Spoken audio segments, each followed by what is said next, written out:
Good afternoon, and welcome to the National Capital Planning Commission. This is our December 6, 2018 meeting. I will note for all in attendance that today's meeting is being live streamed on the ncpc.gov website. It will be available on video as well. We do have a quorum, so we'll call the meeting to order and we will proceed as has been publicly noticed, the open session agenda. Agenda item number 1 is report of the chairman, and I'll note 2 items. One is Senator Ron Johnson, who is chair of the Senate Committee on Homeland Security and Governmental Affairs, has advised that Daniel Spino will serve as an alternate to the commission, and we welcome you. And the second item is Andrew Trueblood is the acting director of the District Office of Planning, and he's been appointed by Mayor Bowser as her first alternate, and so we welcome him. He is not here yet. So that's the report of the chairman. Any questions? So at the moment, I will turn the chair over to Vice Chair Tom Gallus. Thank you, Preston. Preston, I think we all know that today is the end of your 9-year term serving as chairman of the National Capital Planning Commission. And we want to take this opportunity to honor you for your work, your leadership, and your service to the nation and to the National Capital Planning Commission. Since your appointment as chair in 2009, your leadership, your steadiness, your guidance through this process has provided us and the nation with 9 years of exceptional service. And we all owe you a great debt of gratitude. I have this service award to give to you, and I'd like to read it.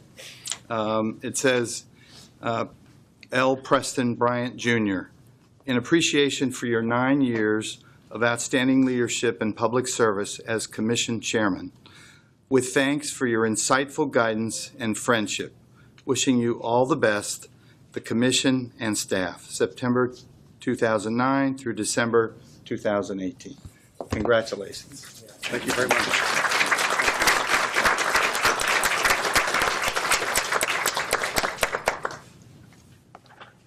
Thank you, Tom. Yes, sir.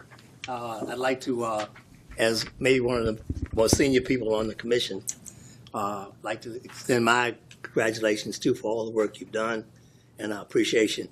As I mentioned on occasion, your sensitivity to community input and involvement was particularly important to me, and I know that reflects your background and your experience in the political world and in public service. I also have to say that I have a strong connection to Virginia myself, and to have a Virginian chair of the commission was special for me. So we'll miss you, but you've done a wonderful job. Thank you. Thank you, Mr. Dixon. Anyone else have any comment? Peter? Mr. May. My computer booted up just in time. I wrote a few things. So, like many of us, I would have many things to say about the chairman at this moment, and at least some of what I have to say is actually suitable for public forum. But seriously, I'll keep my remarks brief, if only because I know that how much my fellow commissioners just love to hear me ramble on. Anyway, so Preston's time in the commission has been remarkable in so many ways, but any attempt on my part to catalog those accomplishments I think would fall short. So I would just say that Preston has always been thoughtful, steady, and gracious. He's led the commission by building consensus, always being well prepared for the debate, always attentive when listening to the members of the public who have to, what the public have to say about our work, and always patient when dealing with the occasional cantankerous commissioner, including myself, but not just myself. But anyway. So anyway, Preston, I will also say that you've been very helpful to the National Park Service in many ways, both inside the chamber and outside, and for that our agency is grateful. So with that, I will just say thank you, Preston. I look forward to our future encounters. Thank you very much. Now, Preston, I also have a long resolution here that I'm not going to read, but instead we've prepared, the staff has prepared a video that Oh, will wow. sort of.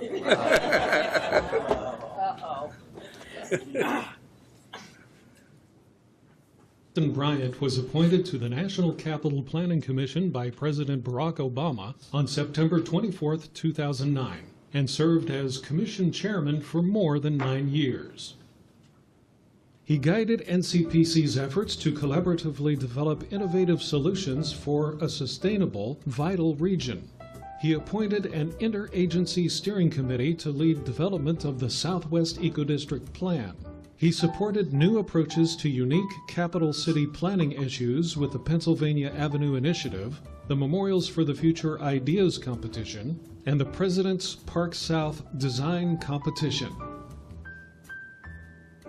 He continued NCPC's tradition of ensuring sensitively designed and accessible security solutions for facilities and public realm, including the Intelligence Community Campus Bethesda and the headquarters for the Department of State and Department of Commerce.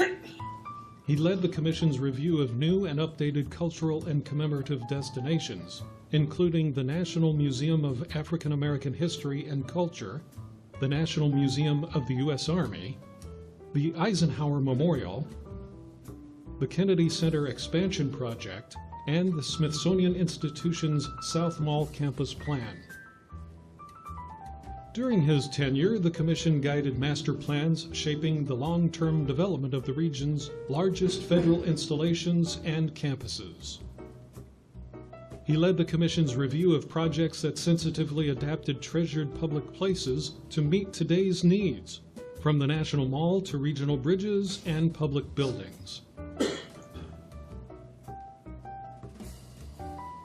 Under his leadership, NCPC continued its stewardship of the capital city's remarkable heritage and urban form, particularly through a full update of the comprehensive plan, including a new urban design element and the 2013 Height Master Plan for Washington, D.C.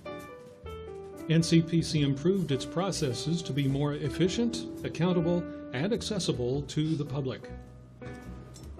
He encouraged NCPC to effectively share its work and foster public engagement, reflected in the public's participation in Commission meetings, numerous public outreach activities, thought-provoking speaker events, and a new web and social media presence.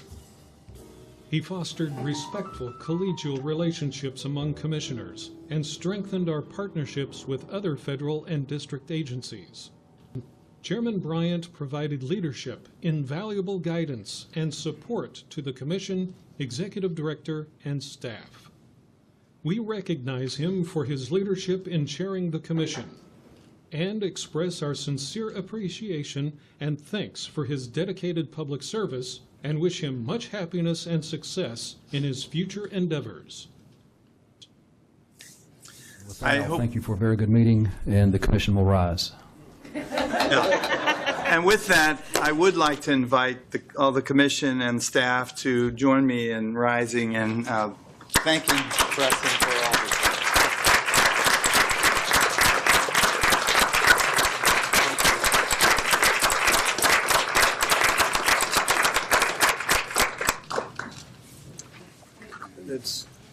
Thank you, Tom. It's rare that I'm a bit speechless, and that was extraordinary. And I can have a copy of that, right? You better. My mama will want a copy of that. So let me just say a word or two before we get on with our business. In 2009, Governor Kane was in his third year of his four-year term as governor of Virginia, and I was his environmental secretary. And the year before, President Obama had been elected, and I knew in some fashion I would like to be a part of that historic administration. And I expressed such an interest to Governor Kane, who, as you may recall, was quite supportive of and friendly with and chummy with the President Obama. In 2009, that same year, my predecessor, John Cogbill, had stepped down midterm. And so the White House contacted me about serving as his midterm successor. And then I received a 6-year term in my own right. And that made some sense. I had been Virginia's environmental secretary and worked with the district and in Maryland on many cross-cutting issues, and had forged a good relationship with my counterparts. But for the next 9 years, what I didn't fully appreciate at the time is just how blessed I would be to be a small part alongside my commission colleagues and staff on so many noteworthy projects that would be of considerable import to the district and our region and our nation. The Southwest Echo District was a 6-year, if not longer, long process that I think serves as one of the most extraordinary planning projects in the nation. Important things like the expansion of Arlington National Cemetery, the master plans for Fort Belvoir and Quantico and other installations.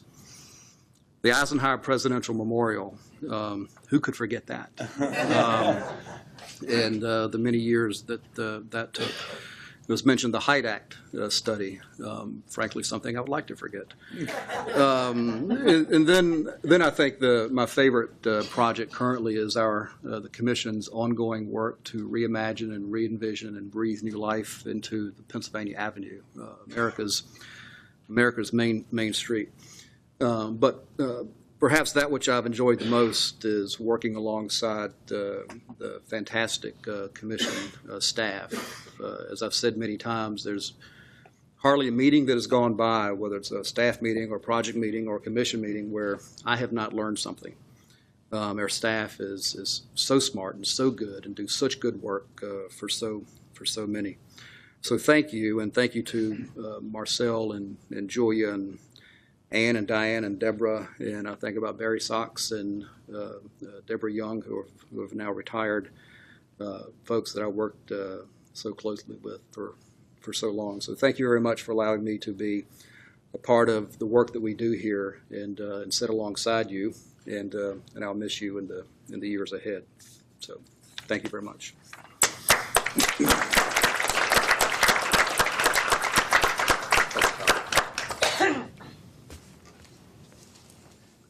So agenda item 2 is a report of the Executive Director, Mr. Acosta. You do have a copy of my written report in your packets, but we're not done with the farewells yet. On behalf of the NCPC staff, I'd like to thank the chairman for his tremendous leadership as the head of this agency over the last 9 years.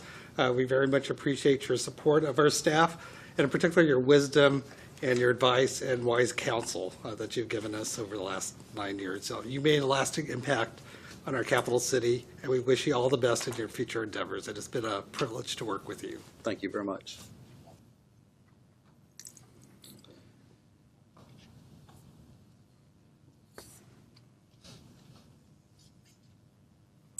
Agenda item number 3 is a legislative update. Ms. Schuyler.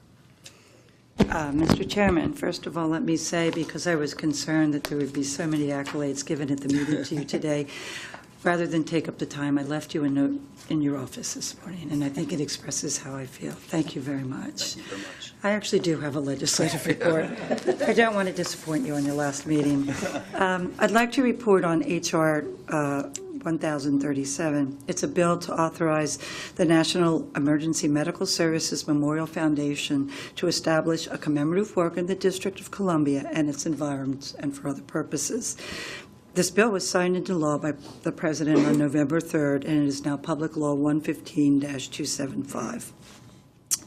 The law authorizes the National Emergency Medical Services to establish a commemorative work on federal land in the district.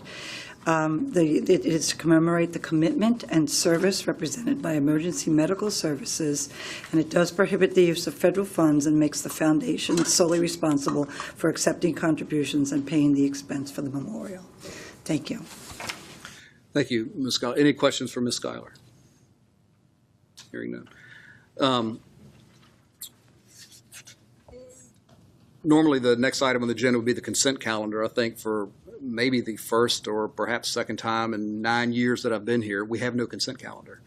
So we will move straight to the open session item. The first item is agenda item 4A, which is to approve comments on the draft guidelines for small cell infrastructure as released by the District Department of Transportation. The Commission provided comments last month's meeting and directed staff to continue to develop additional information We'll hear about that today. Mr. Fliss, welcome. Yes, thank you, Mr. Chairman and members of the Commission. Today's presentation, as you've mentioned, is a follow-up to the comments and recommendations that you provided in the November meeting. While we are still working from the same draft of the guidelines that you reviewed then, there has been additional progress on a number of issues, and we're continuing to work with the District Department of Transportation as we await the next draft of the guidelines. In particular, per your direction, staff has developed a map of proposed locations for small cell facilities for certain areas and streets in and around the federal core area. The purpose of this map is to prescribe specific locations for small cell facilities to really help balance coverage needs with potential impacts to this highly important area. If the Commission supports the proposed map today, we will ask DDOT to include it in the final draft of the guidelines, which DDOT plans to submit back to NCPC for final comments, likely sometime in early 2019. So just as a refresher, again, due to growing demand, cellular companies are working to relieve congestion on their existing networks by deploying this new infrastructure, which is really a new, smaller, low-power technology to reduce data traffic on roof-mounted equipment and the large cell towers, which you're more familiar with. Carriers can install this as single equipment for their own use, while some can co-locate in the same pole. This new technology does require significant infrastructure that can affect the aesthetics and function of the public streets and spaces. And as you can see here, there are multiple applications, including attaching to existing streetlights and poles, as well as employing new standalone installations. Small cell antennas have a limited signal range, and for this reason, providers are looking at installing a number in the hundreds of antennas throughout the district, and we've heard up to 2,700 potential facilities over the next 5 years. DDOT has entered into a master license agreement with several carriers that are planning to deploy this technology throughout the district. Each provider may have a unique antenna style and configuration, and you can see here some of the variations that are possible. In general, they're between 30 and 35 feet in height. This is to allow for that signal transmission down the street. Antenna equipment, cabinetry, and other elements are also provided, again, all of which has the potential to impact the character and function of the streetscape. So with that as the background, DDOT, again, has been working with NCPC, other federal and district partners to help prepare the design guidelines that will guide the installation of small cell facilities. The guidelines prescribe the location, appearance and other criteria related to these facilities. The district's Public Space Committee will ultimately be responsible for adopting the guidelines, and DDOT will use them when reviewing and approving small cell permits within district rights-of-way. So again, as a reminder, we're again talking about district rights-of-way. These guidelines would not apply to federal lands and federal sites. And so given NCPC's advisory role in this effort, we do appreciate DDOT's collaborative approach and also openness to our comments and recommendations throughout this process. So as a federal planning agency for the nation's capital, NCPC has a primary interest in preserving and enhancing the form, character, and experience of the nation's capital, particularly within the historical plan area, as well as around the significant concentration of federal interests and facilities in the core of Washington, D.C. We do recognize the growing demand for wireless technology and also the need to relieve congestion, which is beneficial to people living and working in Washington, D.C., including the federal workforce. However, the installation of this infrastructure will affect the aesthetic and functional aspects of the public spaces that we experience every day. So in November, you did provide a series of comments and recommendations on the draft guidelines. Just as a reminder, and I'm not going to go through all of them, here are some of the key points that we heard at that time.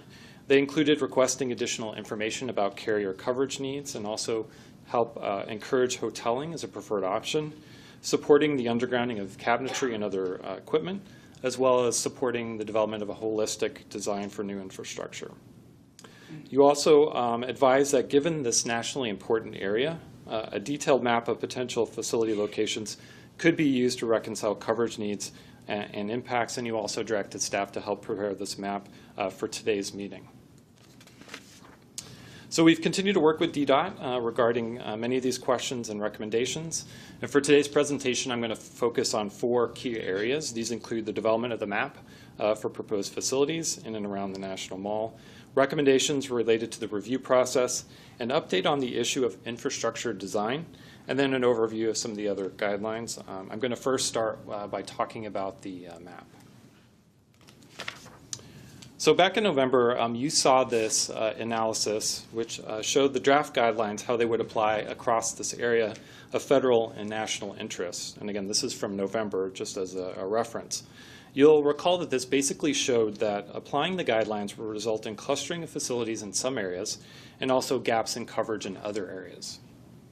As a result, again, you directed us to prepare a new map of preferred pole locations so that we can reconcile these coverage needs and also impacts to the public realm, particularly if there was expected additional coverage needs in this area. And although excluding standalone poles in and around federal buildings might protect these resources, it would not ensure adequate coverage, which is also an important goal.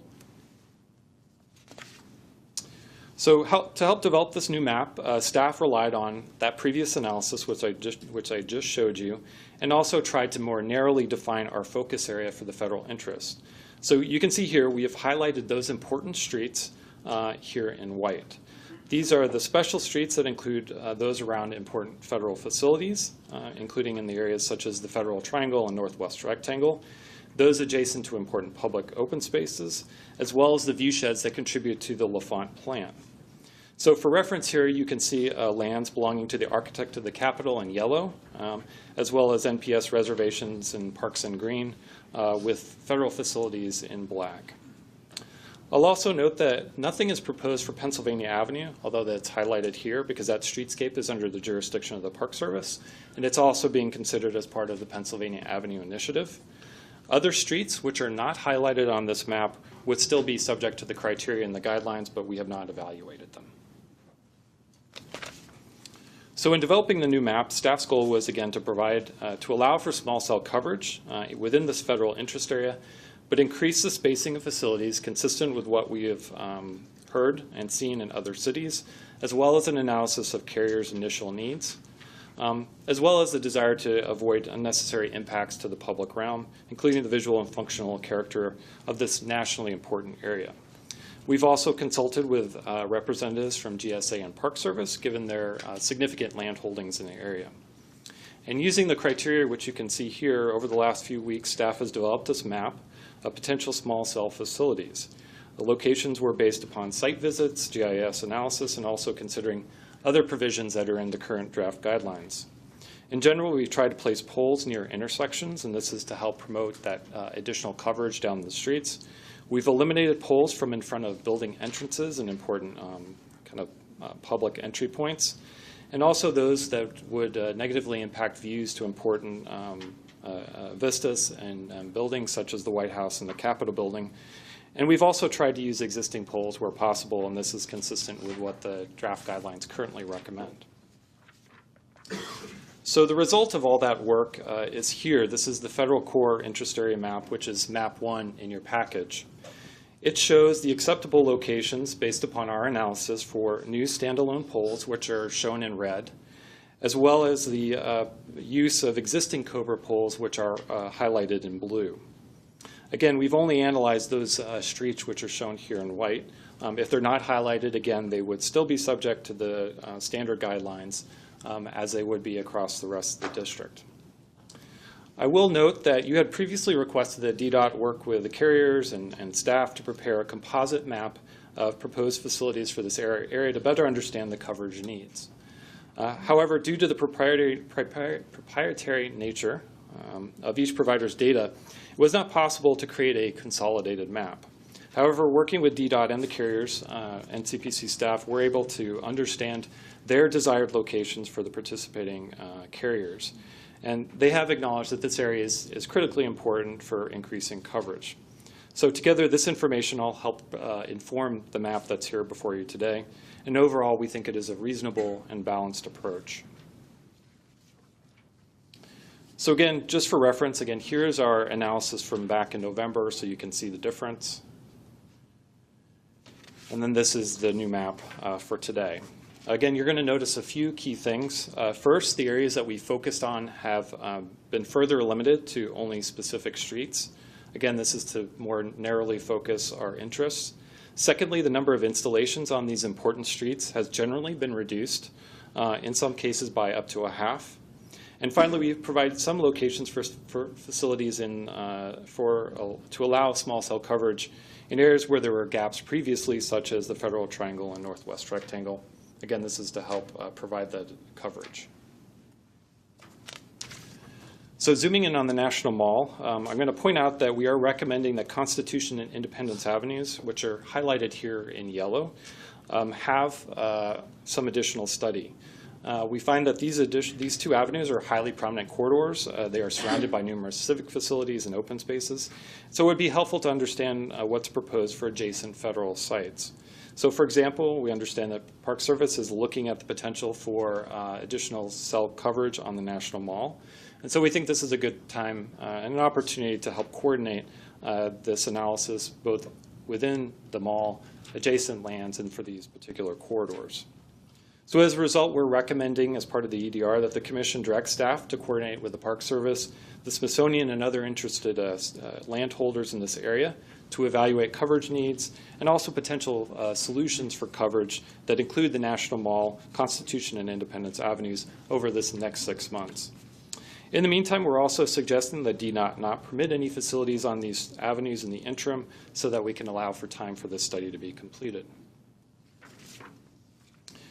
So what does this all mean for some specific streets? So I'm going to use some of the views and renderings that you saw at the last meeting to give you a comparison to what the map is proposing today. So just for example, here is F Street, which is looking west towards the Treasury Building. This is a contributing street in the L'Enfant plan. Here's the visualization that you saw in November, again showing the multiple poles on each side of the street in this important viewshed. And so based upon the map and our additional analysis, 2 poles would be eliminated in this particular view, including one in front of a building entrance and one in a pedestrian area. The result is fewer poles and obviously less visual clutter while still allowing for some coverage. So here's another view looking south along 10th Street towards the National Museum of Natural History with Constitution Avenue at the end. Here's the rendering that you saw back in November, again with multiple poles on either side of the street.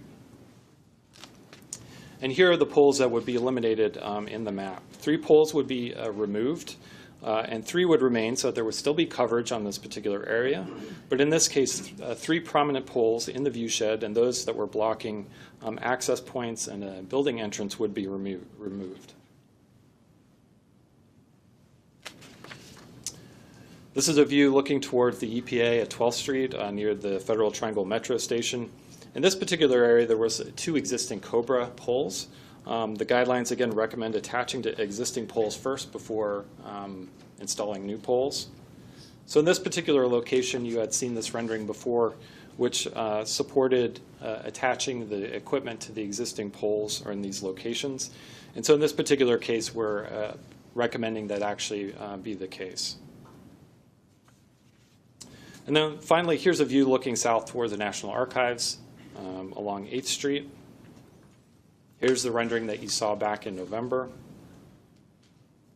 And then under the new map, you can see here that 2 poles would be eliminated. One that was in a questionable pedestrian access point. The other would have shown up prominently in the viewshed towards the National Archives. Again, some poles are being removed, but there is still coverage to allow for this more balanced approach. So overall, we think the proposed map will provide some predictability and certainty for providers and also streamline the process for carriers in DDOT. And as such, we're recommending the Commission accept this map that identifies the permissible locations for small cell facilities on district rights-of-way in this area of high federal interest around the National Mall, and also requests that DDOT include the federal core interest map in the final guidelines for use in locating small cell facilities. We've discussed this with DDOT, and they have indicated that they are open in including the map, and we've kept them advised of this throughout our effort. In the future, if all the facility locations that are shown here are used, it may be necessary to consider alternative locations or new sites in the future. We recognize that changing demand, carrier needs, as well as changes in technology may require revisiting the map in the future. And as such, we do recommend that the number and placement of these facilities can be reevaluated in the future in consultation with NCPC. So related to the map, we have made some suggestions regarding the review process for small cell facilities, particularly for this area that we've identified. I've mentioned previously that DDOT is responsible for reviewing and permitting small cell facilities within district rights-of-way. The map should be included in the guidelines, as I've mentioned, and if a carrier uses one of these locations identified, it can be approved administratively or without additional review by NCPC. However, if a carrier seeks an exception, such as a different location, we would recommend that the exception request come to NCPC for a review prior to the formal permit review by DDOT. Separately, staff also recommends that the Commission request that any proposal to move or alter any permanent or temporary security elements around a federal facility also come to NCPC for review and concurrence prior to DDOT's formal permit review. In general, we find that this is appropriate given our federal interest in these sites, particularly for this area around the National Mall, as well as adjacent to federal installations.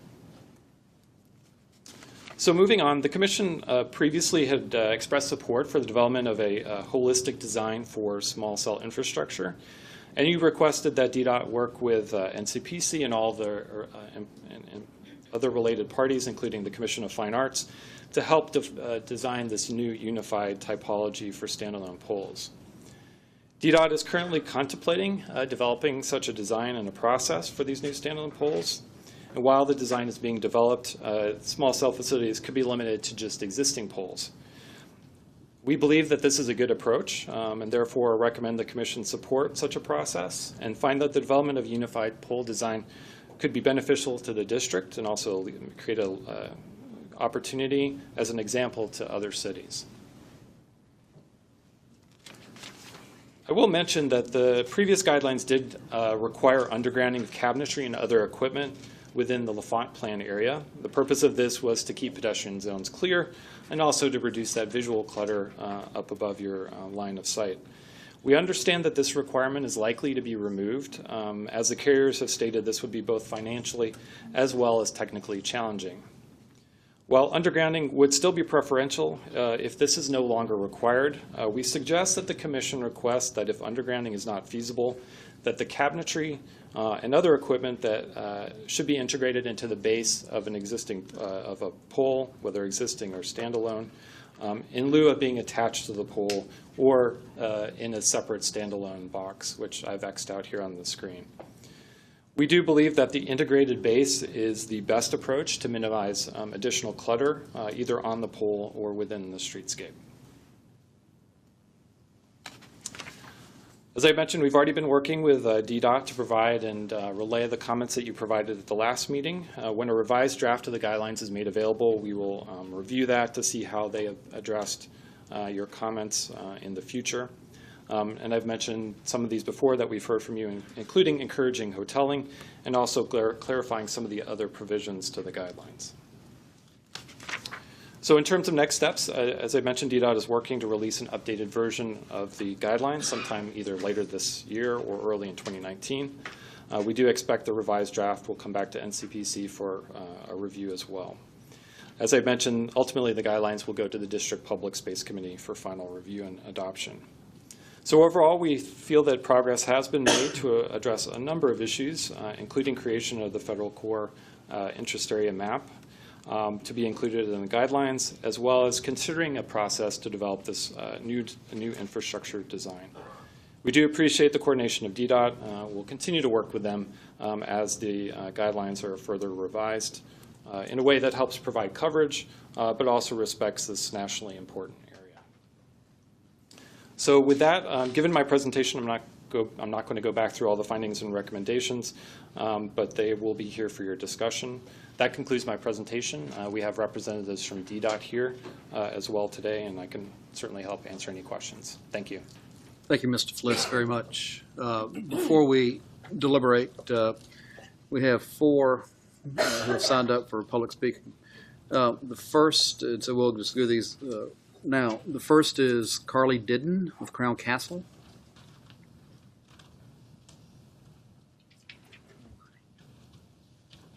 Ms. Didden, I hope I've pronounced your name correctly. You have 3 minutes. Thank you. My name is Carly Didden. I'm the Government Relations Manager with Crown Castle.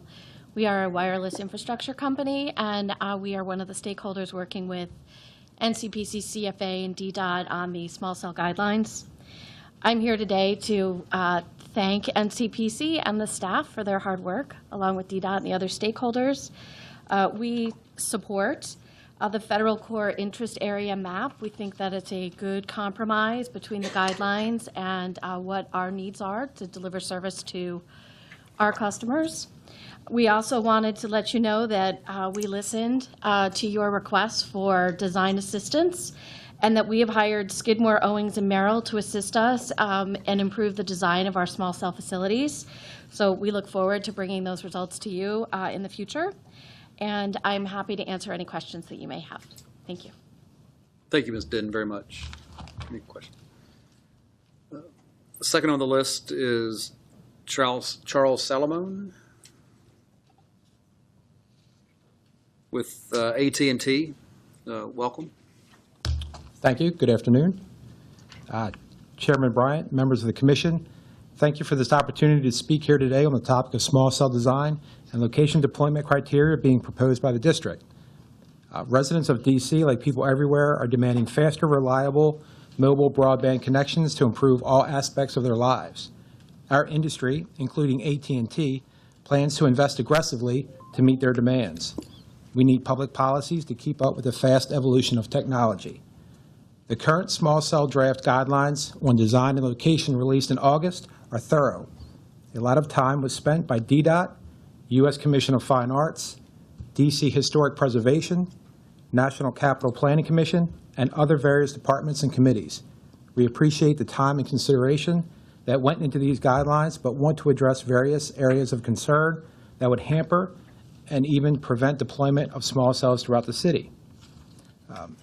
Over the last few months, we've all heard why vaulting of equipment will not work for the carriers. AT&T's pole design has both the equipment and antenna integrated onto the pole at the top of the structure. Small cell equipment needs to be close to the antenna to prevent signal loss. Locating equipment below ground will significantly affect performance of the site. Ventilation would be critical to mitigate the effects of heat and moisture on the small cell equipment. Vaulting would also require sump pumps, fans, and ventilation in the sidewalk. Not to mention existing tree roots and utilities that would also prohibit the ability to vault the equipment. So in many cases, there just isn't enough room to underground for a telecommunications vaulting.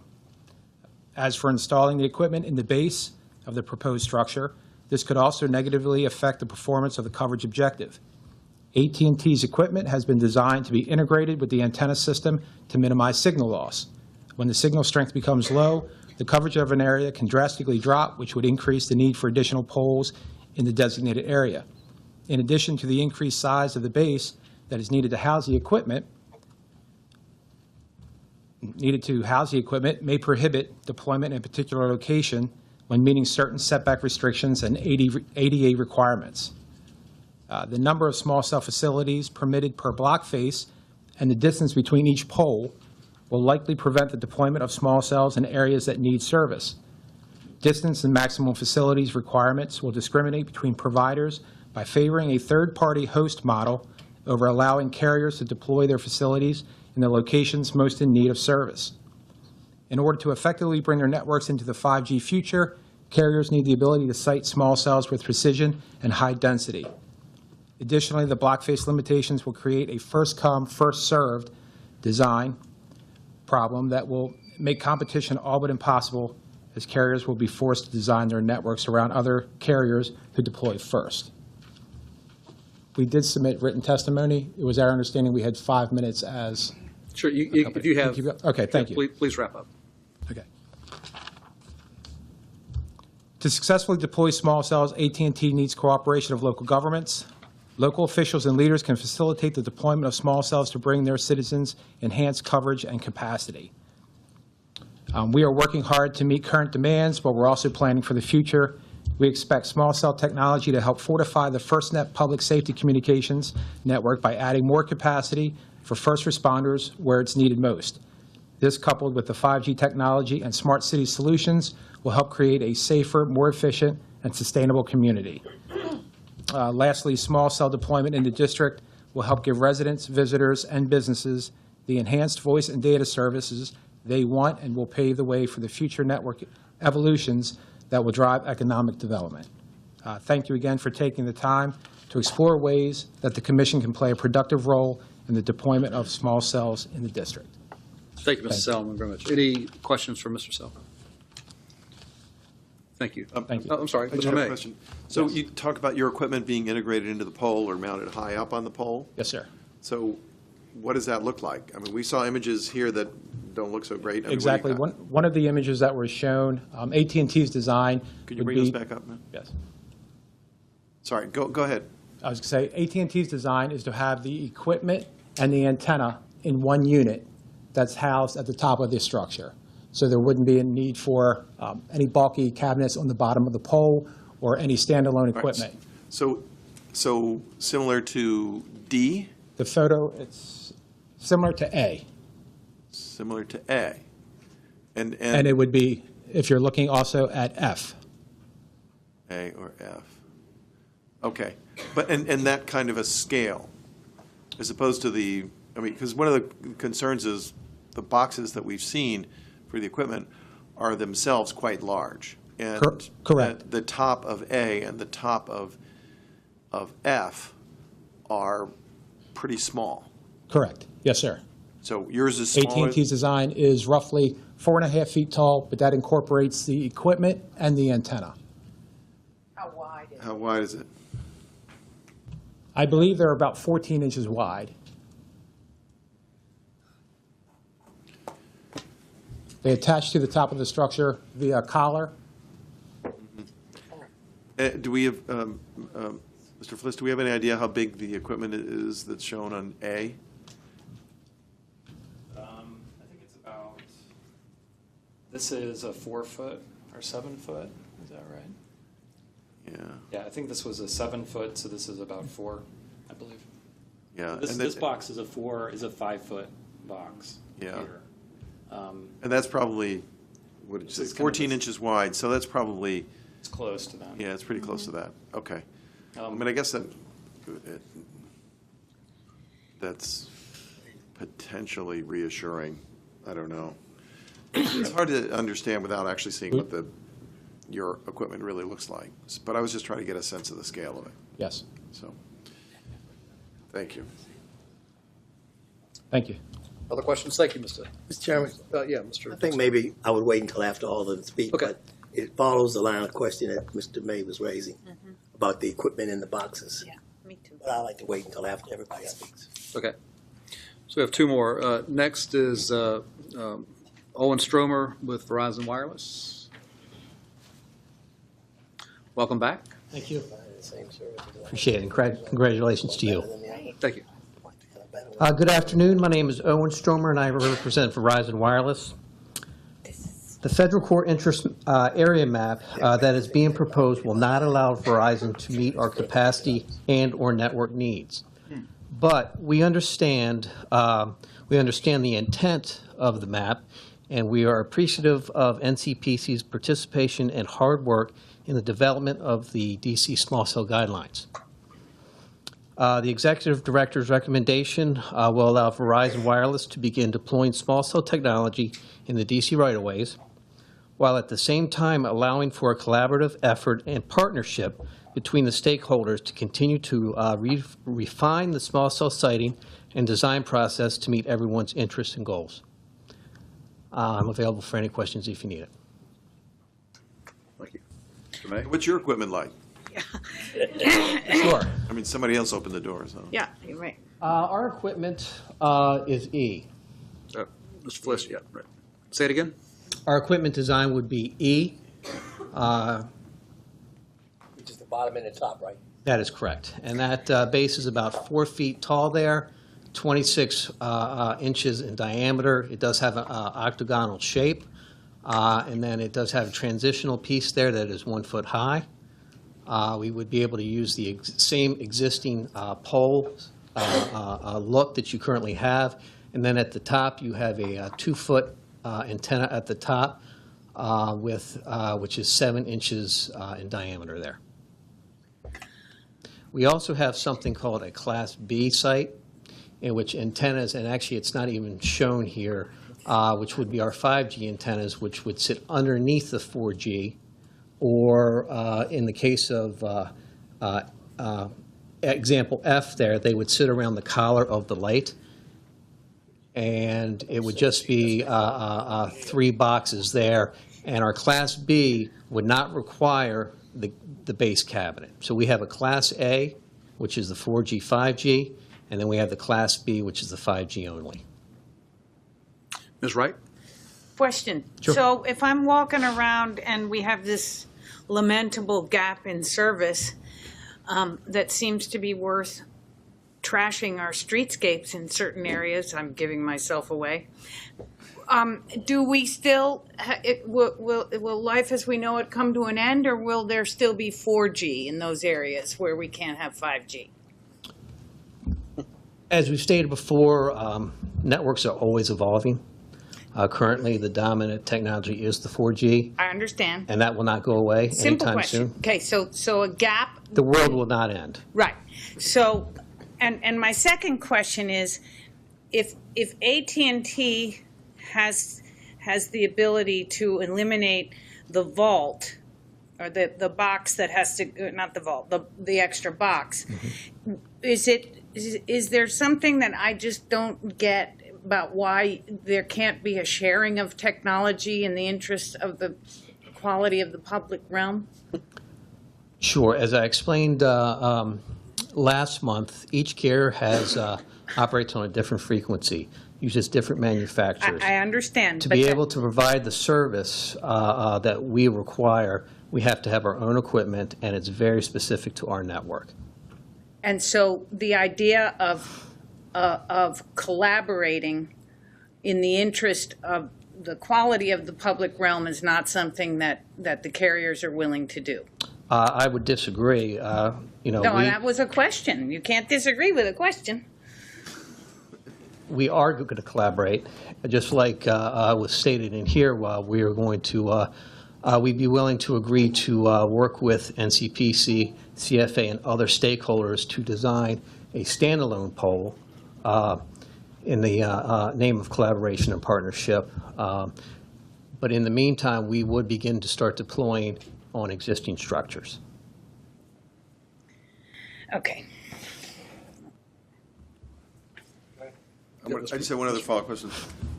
So if your equipment is I mean, what about signal loss between the antenna and the equipment at the base? We just heard from AT&T that you have too much signal loss for that to work. Sure. AT&T has their own equipment, and Verizon Wireless has our equipment. So your equipment is better than their equipment, at least in terms of signal loss? I would say our equipment is different than theirs. I'm not going to speak about another company's technology. Okay, I understand. I mean, you understand how that can be frustrating to people who have to look at this and understand why we need to put up with lots of different bits of equipment. So, We all operate on different spectrums, use different technologies, and have a different user base, customer base, that we all have to meet all those needs. Mr. Chairman. All right, thank you. Mr. Arrington? Mr. Dixon? I'm sorry, Mr. Cash. Excuse me. So I just want to be clear. I think you mentioned earlier, so what we're looking at in this photo with these canisters, that's 4G, and you said you would attach your 5G under that? That is correct for our Why, design. if we're talking about 5G and 5G being the wave of the future, and that's why we need small cells and we have 4G coverage in DC right now, why are you showing us 4G and not 5G? Sure. We definitely have 4G coverage, but as user demand increases, the need for more capacity, the 4G networks just can't handle what we currently have.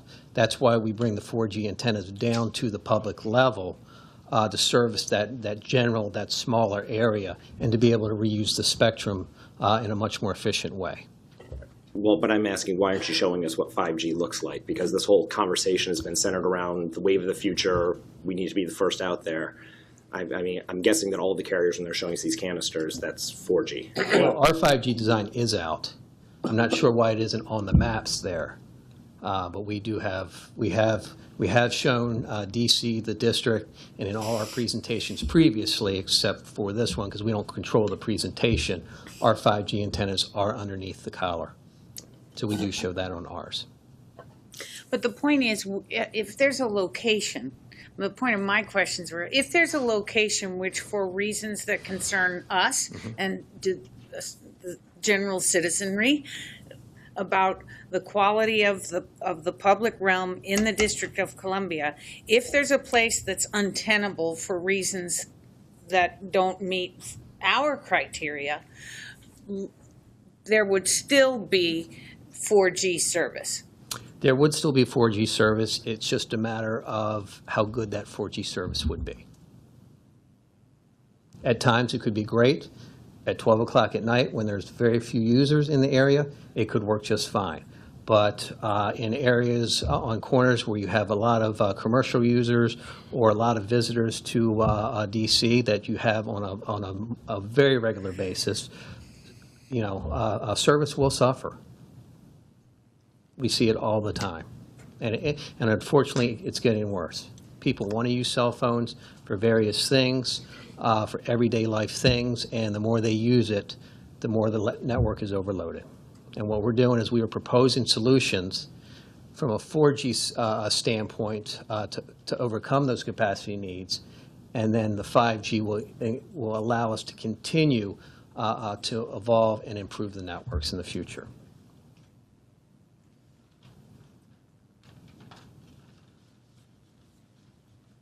Okay. Thank you, Mr. Sherman.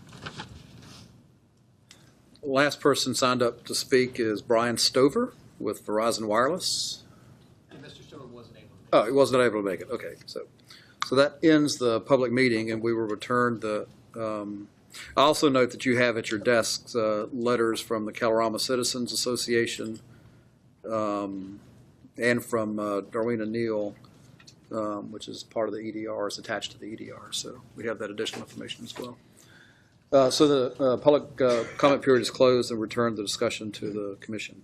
Jamal, you can continue. Right. Ms. Wright and then Mr. Dixon. Oh, okay. Well, I have a list.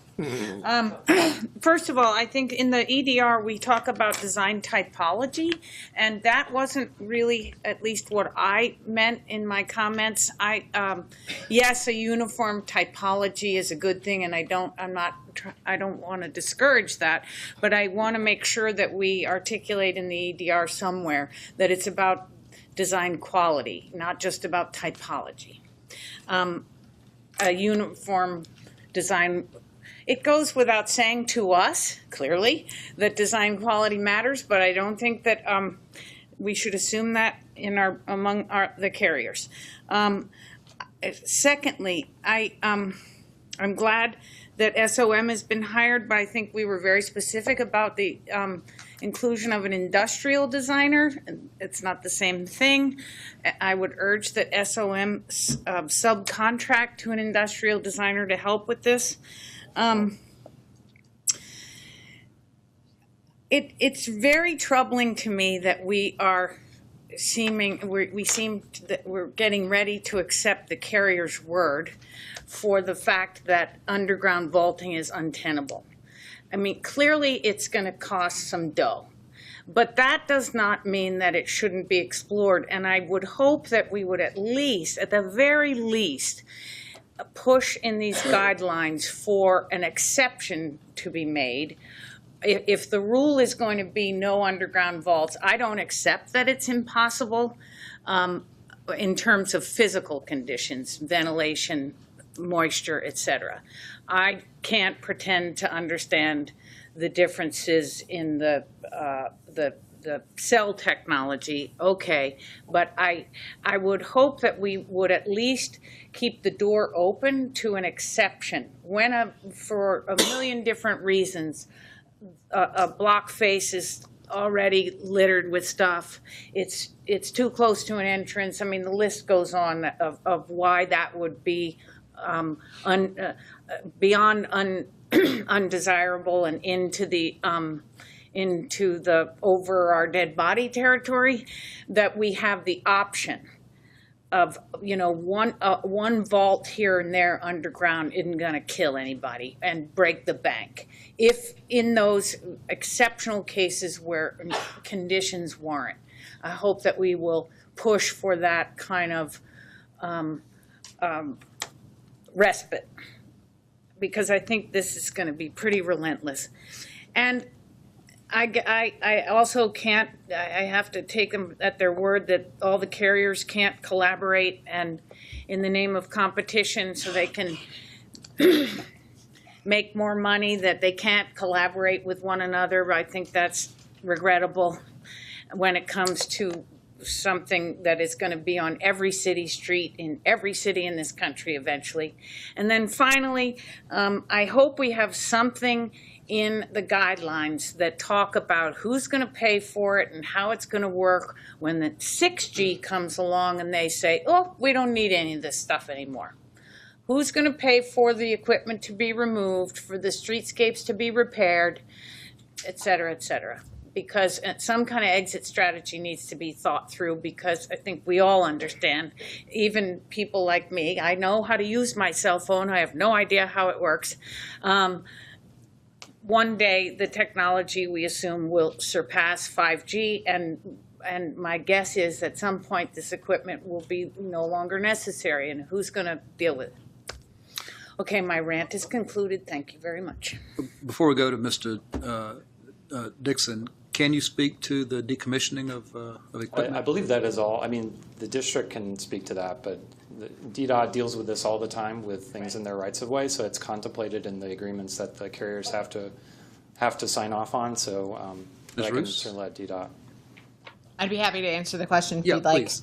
For the record, my name is Catherine Roos. I've come before you before in my previous position at DDOT as the P3 and Streetlight Manager. I'm currently serving in the interim position as Director of the Office of Public-Private Partnerships. To answer your question about the decommissioning, that is always a subject of any permit. So the permit language itself requires that at the permit holder's own expense, they will have to remove any said equipment when we deem it necessary. So we could actually say, hey, you installed this a year ago on a street on a pole in which we're doing a streetscape redesign. You're going to need to remove your equipment at your own cost, and then you're going to have to reapply to attach to a new pole if that is possible, or to insert a new standalone pole if the design of the new streetscape does not allow for attachment to the new poles that would be going in. So we have the ability as the permitter, and that is always a subject, everything is subject to that in our permit, that they would have to remove that at their own cost. Thank you. Very good answer. Mr. Dixon. Yes, Chairman, just responding to that in a way, you have to have resources to be able to remove stuff and replace it.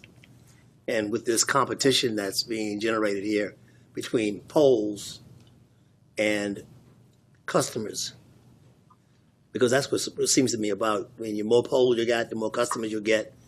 The fewer poles you have, the less service you got, the fewer customers you get. And sooner or later you find out you maybe don't have the resources to even honor taking down stuff that you can't use anymore. And I just feel like this is we sort of chasing technology here with poles, and that seems to be. I'm not sure whether that makes any sense right now. I'm not sure. My question really is, if everybody's got different technology requiring therefore different poles, it seems to me we got to find some way to optimize the technology and limit the poles rather than just try to create poles for everybody because they got special needs. That's my take on that. Yep. Thank you. Mr. May. Yeah, I have a couple of more technical items to mention about the EDR. First of all, on the map, the stretch of Constitution Avenue between 17th and 23rd is completely within the Park Service's jurisdiction, including the sidewalks on both sides. So I appreciate it being mapped that way, but DDOT doesn't have any role in permitting that area anyway. That also, I mean, there may be some other complications like Yeah, that. I think all we're trying to say is that for these bounding streets, it's important to coordinate because we think Park Service is looking at all, so. Right. Second thing has to do with our involvement in what may happen in the mall or around the parks. And I think there was something in the EDR about reporting back within 6 months or progress within 6 months. Yeah. I just don't know if that's realistic. Have you spoken to my colleagues in the Park Service to understand yeah, that there we really have- is going we to have be something talked. happening in 6 months? Yes. Okay, because I'm not aware of it, and I'm still doubtful about it. And there's a fair amount of coordination that has to go on, particularly with,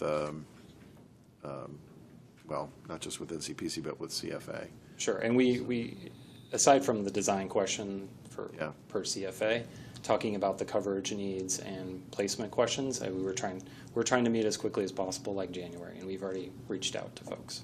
Okay. All right. I'll make sure that my staff is aware and involved, because some of the folks who are working with us in the park level aren't necessarily We can help coordinate. coordinating with us. So and then the last thing I had is can we bring up the equipment placement slide?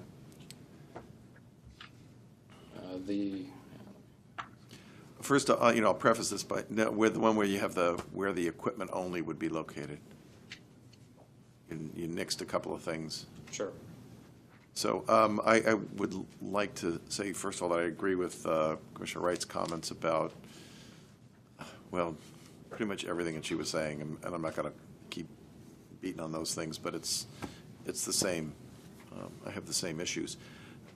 Certainly agree with killing the alternatives B and C. That was just never going to be very good. I have seen some early versions of how they would beef up the base on some of these things, and particularly when you're talking about something that's attempting to mimic the DC standard street light like that. Those things don't look very good. And I think that's, I just have a concern is that really what we're going to be dealing with? Because, certain forms make sense and look good at certain sizes, but when you blow them up to bigger sizes, they don't necessarily look that good. And I think this is one of those cases. So I'd be very concerned about relying on something like that.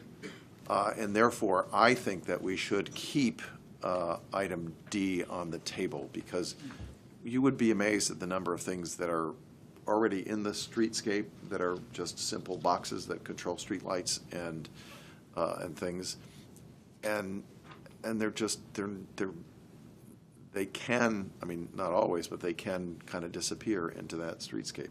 So I wouldn't want to say that we only support E when E may be ugly and D may be a better solution. Mm-hmm. Not to mention the fact that there are practical considerations where, a base that size may not work in a particular stretch of sidewalk, and you're better off putting it 5 feet away, and so that you can get the coverage where you need it. So I would be arguing in favor of keeping D on the table. So just so I can clarify, you would support a standalone additional box? I think there are some circumstances where that's a better solution, okay. Yes. But that's my opinion on it. Mr. Gallis. Thank you, Chairman. I guess I want to start with Mr. Salomon's testimony about the fast evolution of this technology, because I think part of what we're struggling with, maybe the whole world is struggling with, including these providers, is the reality that I think I'm sitting here thinking this technology we're staring at in 6 months is going to be different. And yet we're having to opine on whether we like D or we don't like D, and whether it should go underground or not. And I'm convinced that in with the rapidity of change that occurs in this sort of technology, and as acknowledged by Mr. Salomon, that this is, in a year from now, this is going to be a different picture than what we're looking at today. And so I think I'm frustrated with that, in that we seem to be ahead of ourselves in terms of the mandate to move forward with this technology when it's, I believe it's not quite ready for prime time. I do want to comment on Mr. May, your comment about D, since it's up there. I mean, I have a different point of view about it. You know, I know we're all pedestrians in the city, and we spend a lot of time moving through the pedestrian realm. And I find that if I have to dodge one thing versus two things, I'm less likely to be pushed into it, bumped into it, run into it, or just find that I've got to change my pathway. So I'm really focused on the clutter aspect of D. I understand your point about design and scale. I think you made an excellent point about scale and this sort of standard design approach. I do want to comment on in a second.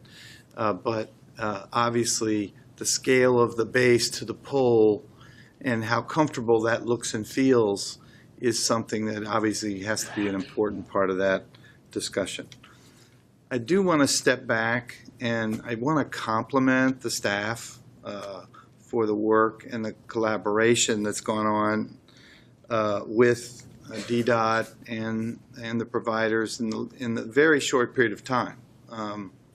Because the last time we saw this was a little bit over, just about a month ago, and I feel like we've seen some major progress here with the map, for instance, the Federal Core Interest Area Map. I don't know who dreamt of that name, but that's a little cumbersome, but I'd like to just say the map of the small cell facilities, which the way I think, Matt, you introduced it. And I'm very much appreciative of the notion that if there are exceptions to the map, that NCPC would be required to review and provide concurrence. I don't know, as I sit here, whether our EDR with that wording in it has teeth in terms of what DDOT would be required to do. And that's a question of how much is that being considered as part of your approach? Absolutely. To answer your question, so we've had extensive conversations with the staff about how we would handle that. So in any area that the map addressed, that there was a request from the provider to deviate from said map, they would have to go, before they even come to DDOT with an application, they will be required to come to NCPC first to agree upon a location. NCPC will then provide a letter as part of the application that will come to us to say we have agreed upon this new location with the provider. It will need to be signed. You guys have the decision of whether that is administratively tasked to the staff or if it needs to come before you. But we have decided that we will let you figure that out before it even comes to us, so that we don't get caught up in the does it get considered or not, because we very much want to respect the fact that time has gone into the map and that it is a very important consideration. Okay. So I wonder if I could ask the executive director how you see this being procedurally executed, this kind of process. So I would expect that if we're able to come to a decision together collaboratively with the carriers, this would be like a delegated action that would, be a part of the package. It wouldn't necessarily rise to the level of a consent item or an open session discussion, especially at the poll-by-poll level. I don't think that necessarily the commission would want to be at that level. If there are issues or disagreements, we would certainly may need to have further discussions, but I would expect it more like a delegated action. Okay. I want to, since this is up, I want to get to poll design, but before I do, I just want to, this is an aspect of it. I believe the person testifying from Crown Castle talked about the fact that having the base be the receiver of part of this equipment was not seen as feasible in their opinions because of possible conflicts with ADA and other things. And I'm wondering how we're hearing one provider saying that is an acceptable approach. We're hearing another provider say it would not be an acceptable approach. How do we mediate that question in this poll design? Well, again, I think we are thankful that DDOT is suggested that we do this kind of 6-month process to look at design, and the carriers, if you've have heard today, are willing to come to the table. So we think that's really the opportunity.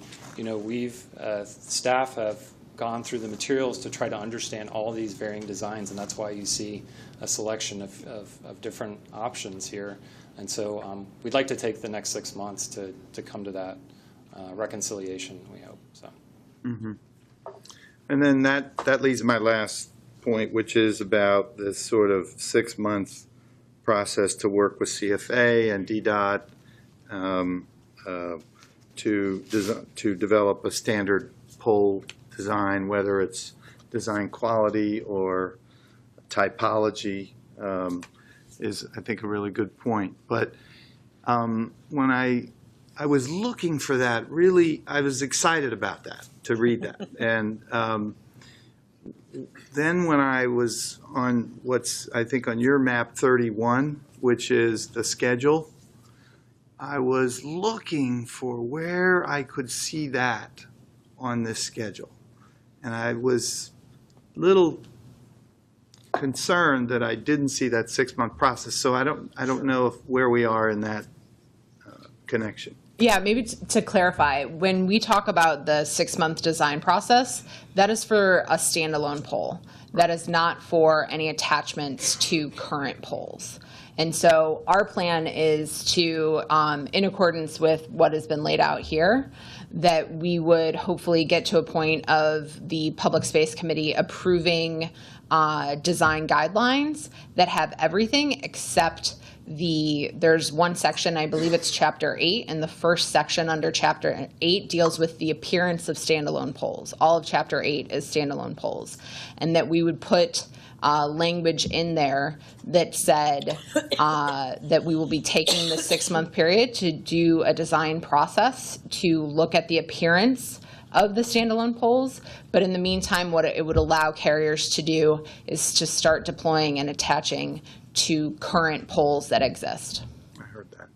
So you have, I mean you, I'm sorry. I know you're in a new role now. But so DDOT has accepted this agreement to take 6 months to develop Chapter 8. Yes, we actually initiated that and had, it was actually initiated about 30 minutes after the last NCPC meeting to have conversations. And I've had verbal conversations with at least one carrier agreeing to come to the table and agreeing that they would take the 6 months to do that. We have update meetings with carriers next week to further discuss this process.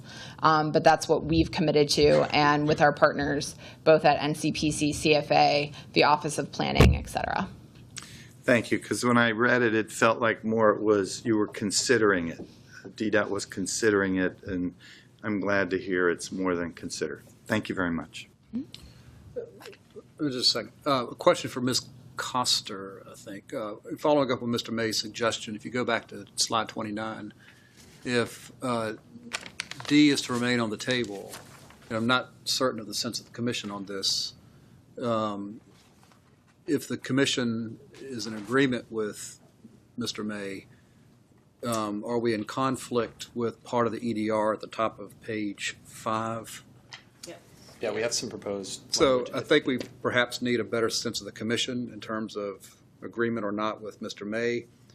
If we are in general agreement to keep D on the table, then we may have to amend part of the, okay, I just want to make sure I was reading it correctly. So before I go to, can we discuss this a little bit to get a better sense of, Mr. May, I think we know you said that in some cases D could be the better option as opposed to a large, large base. I mean, I guess I wouldn't mind. You just want to preserve the option, perhaps, yeah? Yeah, I mean, I guess I wouldn't mind expressing the possibility or the preference for E. For what? Mr. Roos at the dais. Do you want to say something that might enlighten us about whether D needs to remain an option? So I actually would appreciate the clarification. So I thank you, Mr. Chairman, for bringing that up. I think that when we have looked at this as a working group, just as there are varying points of view amongst the commissioners, there have been varying points of view amongst the working group. I do think what would be best, again, for the urban fabric and for consistency is ultimately for the design guidelines to choose one. Because remember that there can be two different carriers on one block, and one might decide, if we had both options, to do one versus the other. And I think what we're trying, the feedback that I've heard from all of you, and definitely from CFA and from other working group members, is to have as much visual consistency as possible so that it doesn't pop out at you like that. So that would be one request, I guess, is if there is a preference, so that can go back to the working group. I do know that, just to provide you some feedback from the working group as to why we have initially leaned toward option E, was the concern about everything that is currently in the right-of-way and adding another additional item to the right-of-way. So I know that the Office of Planning felt strongly about not having an additional piece of quote-unquote street furniture. But I also very much see the other side from a visual perspective, that a 4-foot tall, essentially large trash can that the streetlights would be put on top of can be visually jarring as well. So we are very open to either position, but would very much appreciate guidance and would hope to get guidance towards one solution to ensure consistency within the streetscape. Mr. Chairman, can I ask just a clarifying question? Please. Because I seem to recall from testimony last month that box needed to be very close to the pole. I agree with Mr. May in terms of allowing flexibility on the streetscape if you could move that somewhere. But my recollection is that can't go far from the post, and that's what I just want to clarify. Because if that's the case, then we're actually not necessarily freeing up space or being able to be flexible with it. And I actually don't Yeah, I know you know, wouldn't, and I but would we ask have if the either providers here. any of the carriers would be able to provide that information of how far those boxes can be from the poles. It didn't sound like anybody, well, I mean, do you know? If you, So it's, what difference is it? yeah. But it's unlike, for instance, I think what Mr. May was going to is we have a signalized intersection. There's a signalized box. That can be moved out of the way and flexibility to it. My understanding from what we were hearing before is 5 feet was a huge distance to separate those pieces. So if we're talking about that, then having that box independent of the pole isn't really giving us a lot of flexibility if it has to be within a few inches from it.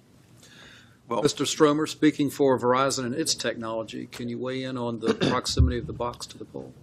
And that is correct. Although it would, in theory, be feasible, again, the maximum distance that Verizon is looking for the equipment is at the base of the pole. Because what would happen is the coax and the cables would have to go down back into the ground and then come back up. And that's, you have to consider that distance also. so you're not inclined to use a separate box anyway, no matter what? That is correct. Mr. Chairman. I may be the only person who really is concerned about the look of that base, but.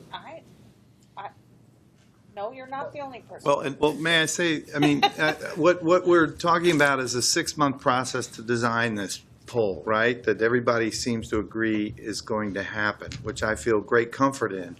And I assume with the talented minds that will come to bear here, that an elegant version of E will come back. Okay, I'm assuming, okay, and I know what that means.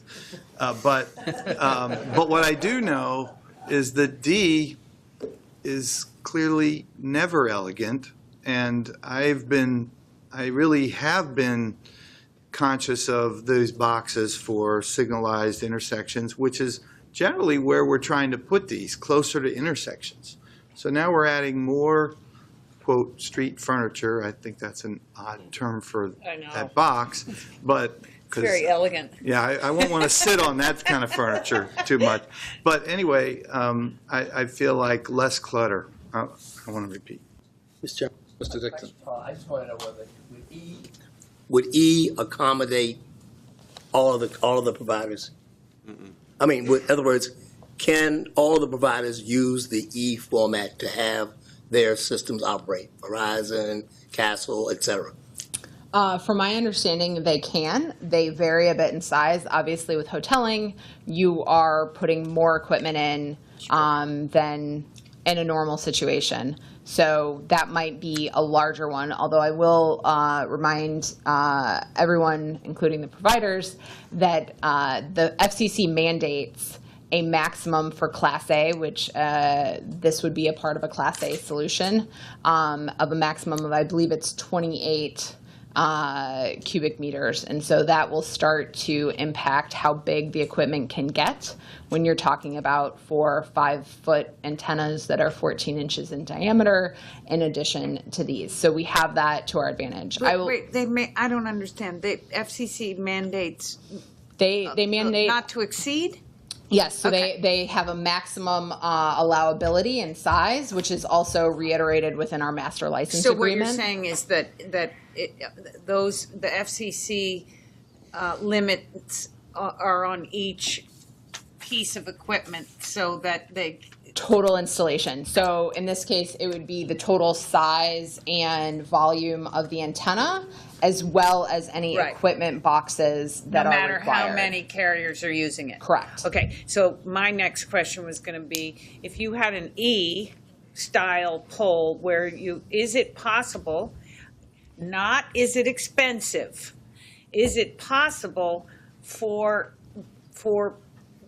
if you had, for example, a hoteling situation and you had equipment in the base, can the base be submerged at all, partially or totally, in an underground vault?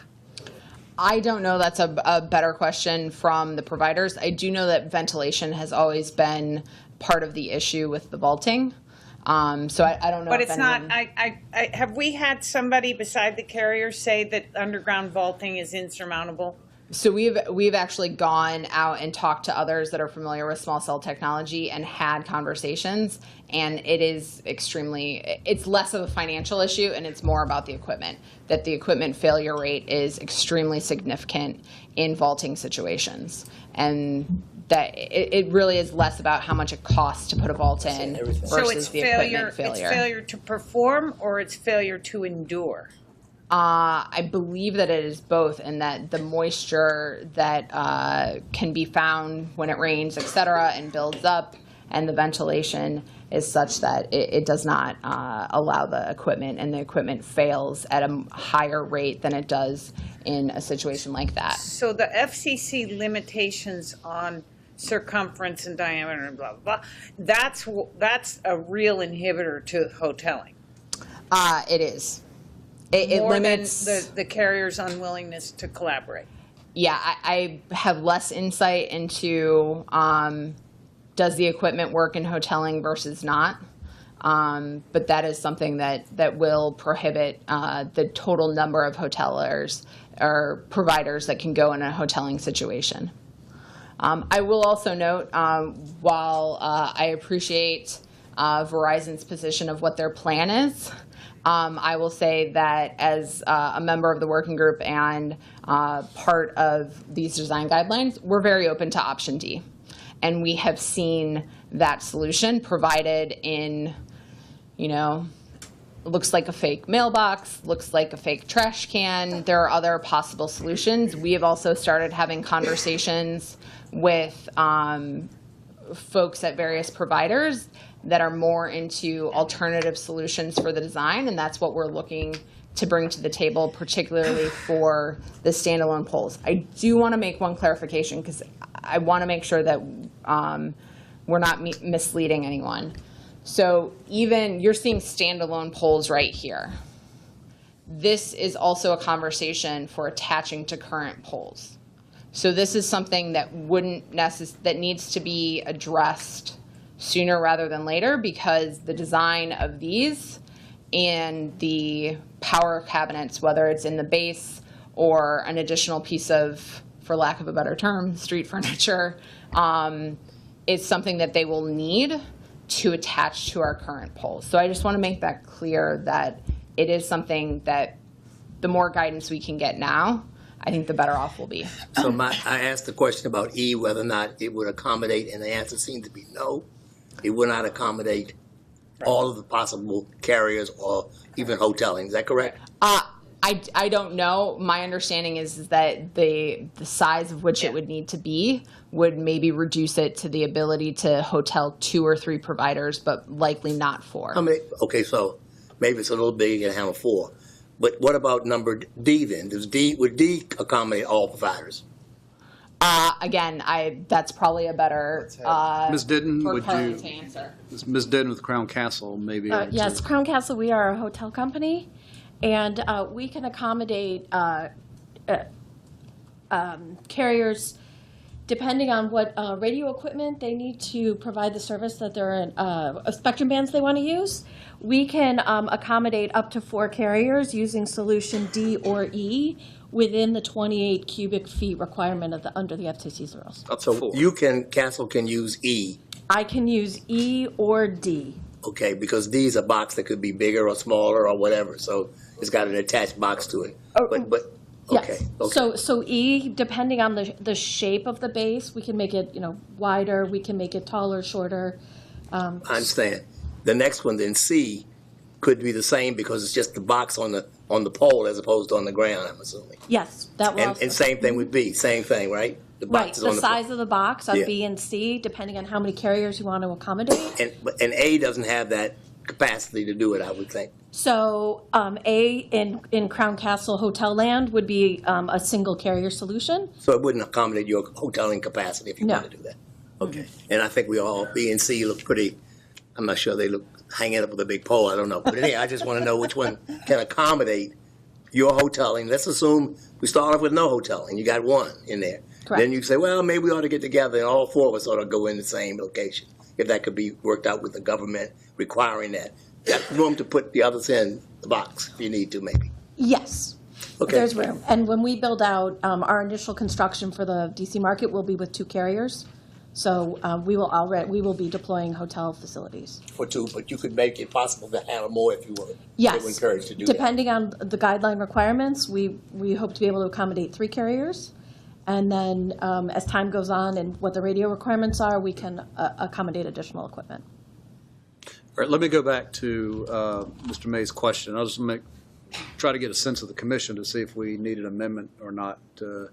Is there a sense of the commission on whether D should remain an option? And if it is, then we may need an amendment. If the commission wants to stick with E, then Mr. Mr. Chairman, I just want to clarify, I mean, I'm not necessarily advocating that D is the better solution. Yeah. But it seems to me that as they go through the process of trying to design the right prototype, especially that, I wouldn't want to put all of our, Equipment in one basket. Exactly, thank you. All of our equipment in one basket. And leaving that option open and letting the working group and DDOT and staff, advocate for the right solution, I mean, seems like it would make sense to me, but.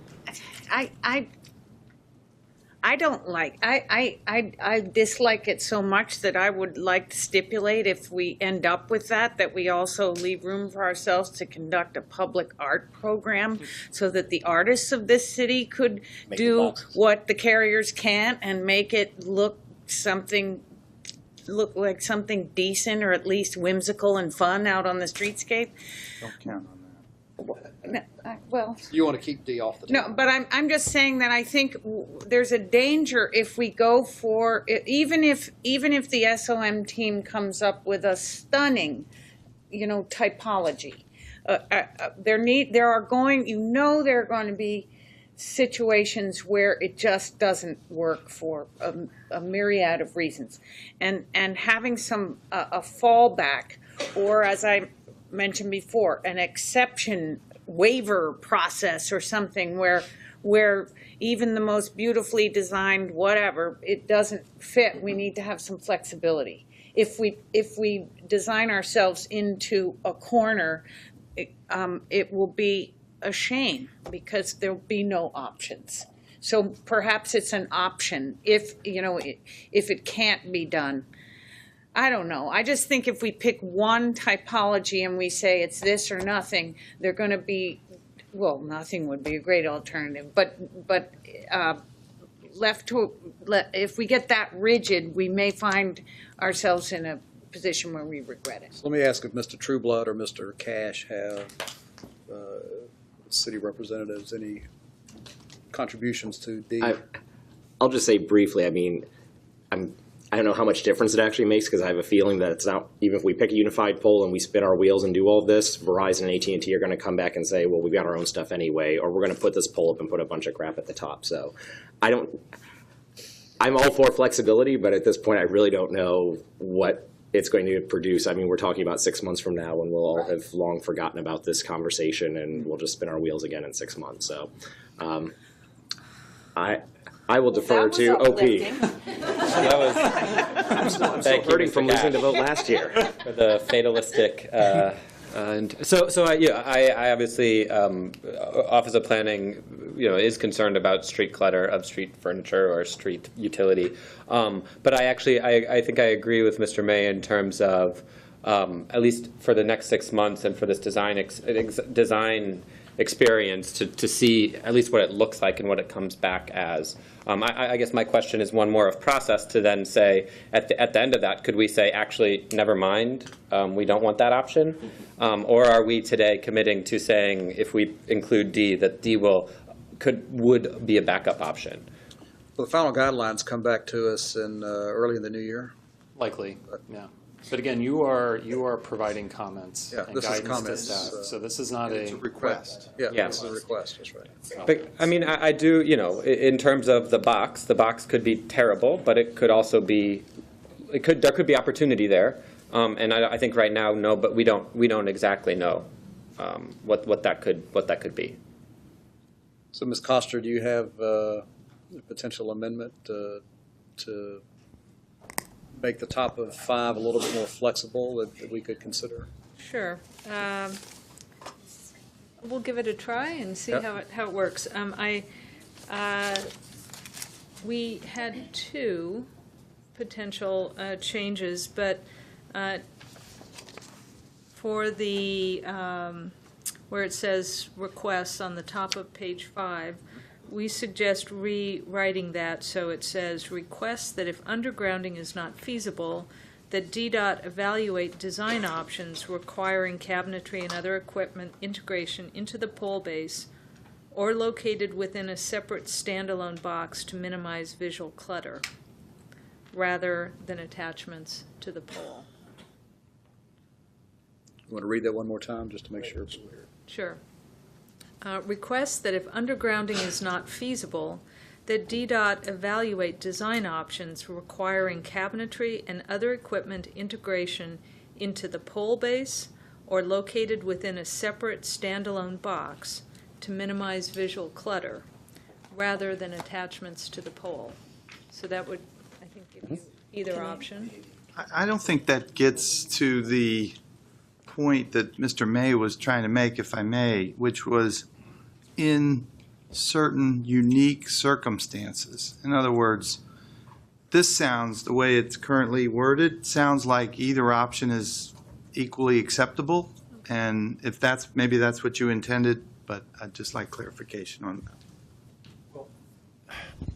I mean, at this stage, given the fact that there's this design effort that's pending, I'm okay with leaving it as open as is suggested by the wording that Ms. Coster just read. I mean, I was thinking about in terms of the individual circumstance more so than the overall design typology. But it does, in the course of our discussion, it occurs to me that actually having that flexibility as they undertake this design effort actually is, I think, it would be an important flexibility. And I think that it is quite possible that what will come out of this is not going to be a single pole, but something more like a kit of parts, right? A standard pole. And this is what happens when you put the base, the enlarged base on it. And this is what happens when you can't have the enlarged base for some reason, whether it's equipment driven or street space driven or things like that. But come up with something that is a coherent assembly rather than a single pole that everybody's got to jam their stuff into. I'm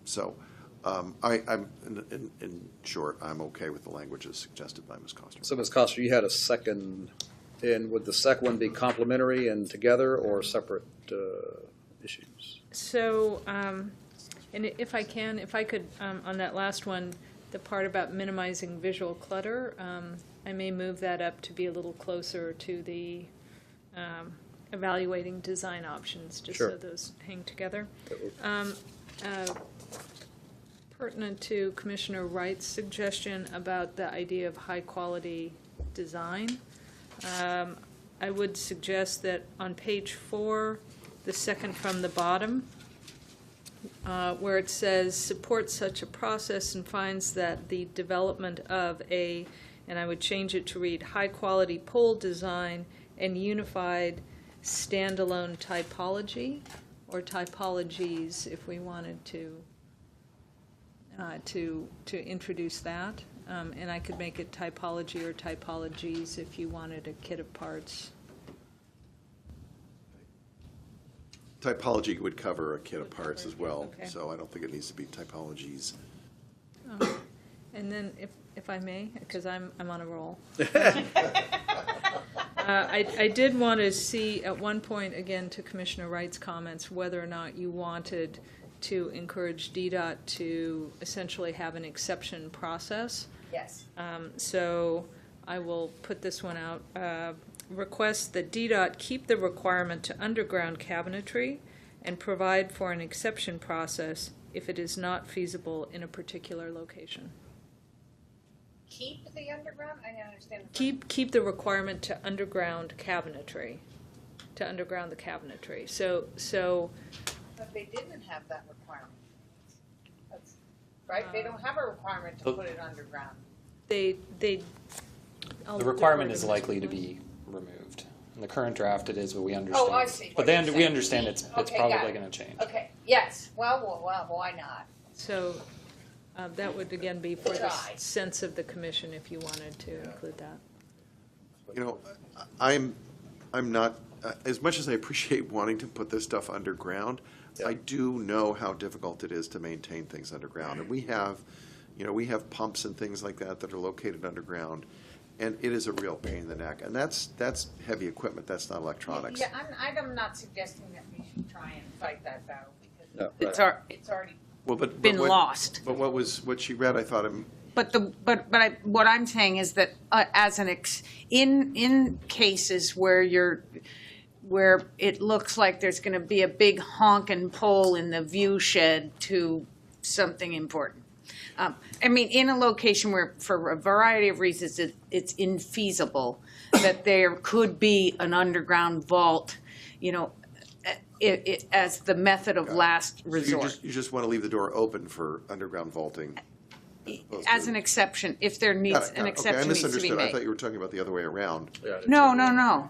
Okay, no, that's fine with me. Can you read the language Yeah, again? because I do believe I have it that you would keep the undergrounding requirement and only through. No, I think we've already, I mean, that's if not you're possible. realistic, that's not gonna happen. Yeah. So, Yeah. but as an isolated incident, I would like to retain the chance, the opportunity to have that as an option for last resort.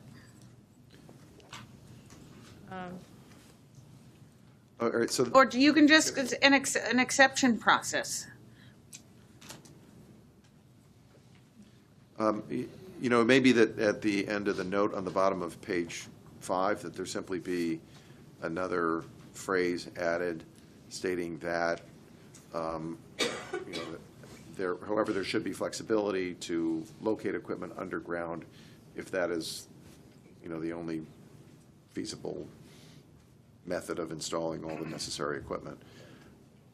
Whether it's an exception process or something else depends on what they come up with in the typology. Everyone okay with that concept, and I'm okay with and that. let Julia work out the? Yeah. Yeah. Okay, okay. So I think we could take all of those amendments in a block. Is I everyone- would like to vote for the first one Okay. separately, if you don't mind. Okay, let's, so at the top of page 5, do we need to read that again? After me. Okay, so, So I would move that we, Yep. move that we modify the request statement at the top of page 5 as Ms. Coster had read. okay, is there a second? Second. It's been moved and seconded.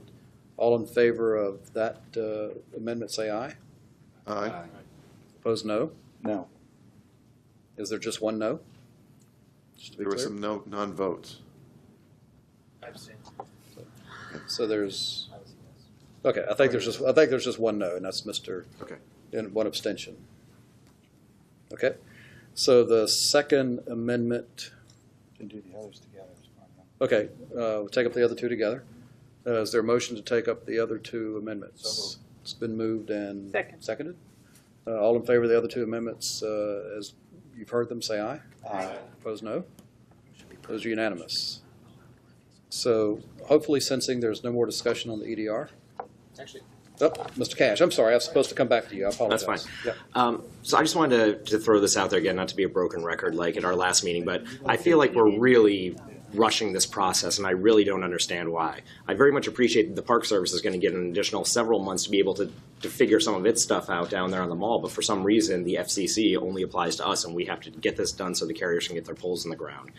We're now hearing we're going to come back with a pretty significant design element in 6 months. We're going to have given our final comments on this process probably in the next 2 months. So this seems very rushed. I don't understand. We have active litigation in the District of Columbia. The Attorney General is suing the FCC over all the preemption stuff. Several other cities and states are on it.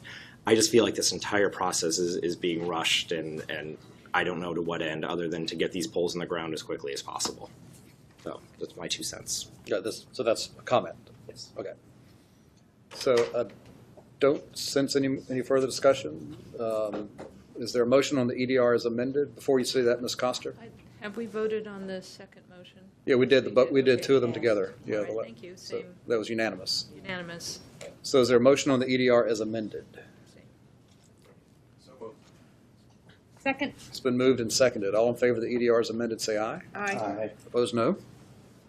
It's unanimous. Okay. All right, thank you.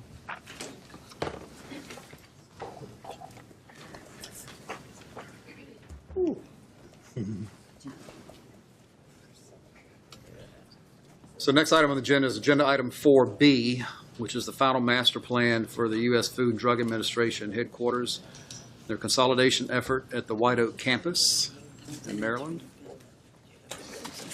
We have Ms. Lee, welcome. To minimize visual.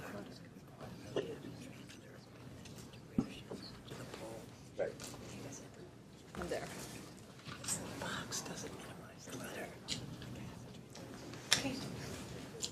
So, good afternoon, Mr. Chairman and members of the Commission. The General Services Administration has submitted a final master plan for the U.S. Food and Drug Administration headquarters consolidation at the Federal Research Center White Oak campus. The Federal Research Center, FRC, is located on New Hampshire Avenue in Silver Spring, Maryland. It is about 662 acres. Located approximately 1 mile north of the Capitol Beltway and 3/4 of a mile south of US 29. The campus is approximately 5 miles from the district line, and the closest and most accessible metro station is Silver Spring, which is about 3.4 miles away. Here is a closer view of the site. The site lies within 2 jurisdictions. The majority of the site is located in Montgomery County, and about 40 acres on the eastern edge is located within Prince George's County. The existing FDA campus, which you can see highlighted in purple, occupies 130 acres at the west end of the FRC. The FRC site is surrounded by New Hampshire Avenue to the west, Cherry Hill Road to the east. To the north, you can see a shopping center, multifamily residential, and the Paint Branch Park, and the future Viva White Oak mixed-use development.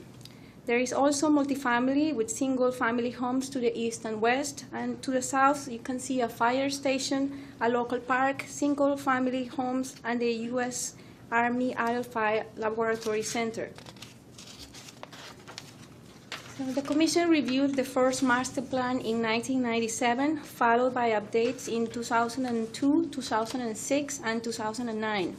Last December, the Commission participated in a site visit and information presentation. 6 months ago, the Commission provided comments on the draft master plan to help GSA identify a preferred alternative. Since then, GSA identified Alternative C as the preferred alternative and also issued a final environmental impact statement and a record of decision, and executed a Section 106 Memorandum of Agreement. Today, we will review the final master plan. As you may know, the site has been a federal facility since 1944, when it served as the Naval Ordnance Laboratory. In 1993, the site was vacated and transferred to GSA. The main administration, Building 1, remains today as the front door of the FDA campus. Constructed in 1945, the building contributes to the U.S. Naval Ordnance Laboratory Historic District, which was determined eligible for listing in the National Register in 1997. Other contributing resources in this area of the campus that still remain include the fire station, as you can see here, the flagpole at the front, and the green buffer, which is the former golf course along New Hampshire Avenue.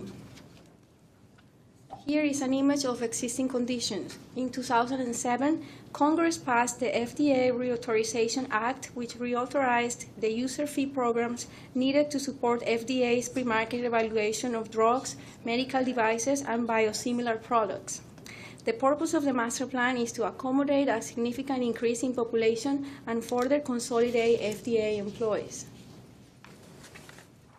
Today, the FDA White Oak campus has a population of 10,987 employees, housed in approximately 3.8 million gross square feet of offices, laboratories, and special uses. The master plan will accommodate approximately 7,000 additional employees and will add 1.9 million gross square feet of new offices and special shared use space to accommodate a population of 18,000 employees and support staff. As you can see in the table at the top, the campus will expand from 3.8 to 5.7 million gross square feet of development. As you may recall, last June, the Commission provided comments on 3 alternatives. The alternatives differed in urban design, historic preservation, environmental impacts, and program. Alternative A, which you can see here, consisted of mid-rises and included 1.5 million square feet, 4 parking garages, and resulted in the most impervious surface added. The Commission did not support Alternative A because it had the most significant impact on the environment and was not consistent with the FDA campus original urban design framework.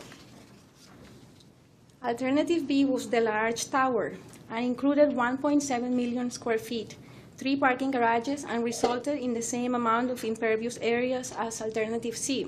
The Commission found that Alternative B significantly changed the character of the campus and surrounding community. The Commission raised questions about the difference in program and the benefits of the single tower approach. Alternative C was the Twin Towers approach. It included 1.5 million square feet, 4 parking garages, and a dining pavilion within the commons. The Commission supported Alternative C. because it resulted in a balanced approach that generated the least amount of environmental impacts, extended the original urban design framework of the campus, minimized adverse effects to the historic setting, and responded to the surrounding context. The Commission recommended some changes to improve the design, which I will walk you through momentarily. So as I mentioned, since the draft master plan review, GSA selected Alternative C. Alternative C consists of 4 new office buildings. A 16-story building, you can see here in blue, 14-story tower, 2 additional mid-rises, a dining pavilion within the commons, you can see in orange, a conference center, also in orange, a visitor and transit center, which will include a BRT stop along with public buses, shuttles, and a potential bike share station, a distribution center, which you can see in yellow here, a truck screening facility along New Hampshire Avenue, 3 parking garages, and communication center below the plaza, and also a fitness center. So moving on to staff analysis, I will focus on the design modifications that the applicant has made since the draft master plan review to respond to previous comments from the Commission and other stakeholders. The comments include Alternative C improvements, parking and transportation, and general comments. So the Commission recommended that the applicant make 5 changes to improve Alternative C. The changes included refining the massing to open up the east vista, connecting the commons to the new courtyard, activating space between the towers, eliminating the sky bridge, and improving the view from New Hampshire Avenue. So here is the existing view from the commons looking east. You can see how the buildings frame a large central commons area that provides an expansive view of approximately 300 feet to the existing forest to the east of the campus. The previously proposed view was 72 feet wide. The Commission recommended to open up the east vista and provide a more pedestrian-friendly scale at the ground level, and eliminate the proposed sky bridge between the towers since the buildings were already connected below the plaza level. Here is the same view looking east from the commons. The final design has a more generous view from the previously proposed 72 feet to 135 feet. Building C, which you can see here along the southern arms of the commons, includes 2 additional stories to accommodate an additional office space. Building C transitions into a 6-story building to provide a pedestrian scale. You can also notice that the applicant eliminated the proposed sky bridge between the towers to preserve the view towards the east of the campus as requested by the Commission. Proposed landscape plan extends the commons towards the east and includes new gardens and gathering spaces. As requested by the Commission, the proposed courtyard is now connected to the commons at the ground level by extending the paving and providing a green space within the courtyard, as you can see here, to create a continuous green effect. In addition, you can see that Building D has a 2-story arcade to reinforce the connection between the commons and the courtyard. You can see the columns in here. For the Commission's request, you can see how the proposed dining pavilion in here and seating areas activate the commons and promote informal interaction. Here is the proposed landscape plan. The Commission requested that the applicant consider programming landscape, public art, and streetscape elements to activate the space between the towers and frame the east view. The landscape plan includes a tree grove and seating area in this location, a shaded courtyard in this location, and a feature lawn between the proposed towers in this location. The feature lawn serves as a flexible gathering space that could be programmed for special events or temporary exhibits and accommodate movable tables and chairs. It also functions as an overlook at the end of the commons. The proposed landscape palette includes native vegetation and a combination of large trees, grasses, and flowering shrubs. And then here is the existing view of the campus from New Hampshire Avenue. And here is the proposed view that you saw 6 months ago with the twin towers projecting behind Building 1. The Commission requested that the applicant further study the view of the proposed buildings from New Hampshire Avenue and complement the symmetry and main architectural elements for Building 1. So here is the revised massing. The towers are now located further off-center from Building 1, minimizing adverse effects to the historic setting.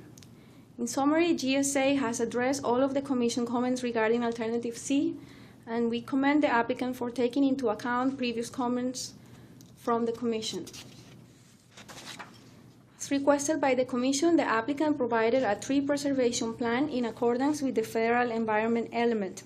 The red color indicates the impacted trees, and the green color represents the preserved trees. The plan also defines 3 zones for tree replacement within the campus. Stream restoration, shown in navy blue in this area, naturalized edge, shown in yellow, and loop road, shown with green circles around the loop road. So here are examples of the landscape treatment for each area. And here is an enlarged plan of the green buffer along New Hampshire Avenue, which includes stream restoration and naturalized edge trees. In terms of stormwater, as requested by the Commission, the final master plan includes a stormwater management plan in accordance with the Maryland Department of the Environment and Section 438 of the Energy Independence and Security Act. Some of the proposed environmental site design strategies include bioswales along roads, as indicated with the red arrows, microbioretention facilities indicated with blue squares around the buildings, rainwater harvesting, shown in dark green, green roofs, shown in light green. It also includes pervious pavement and tree planting and stream restoration. So transportation is the largest planning issue that needs to be addressed with the significant increase in FDA campus population and the increases in density that the area has seen since 2009. If you recall from the draft review, the campus currently operates with a parking ratio of 1 space for every 1.7 employees.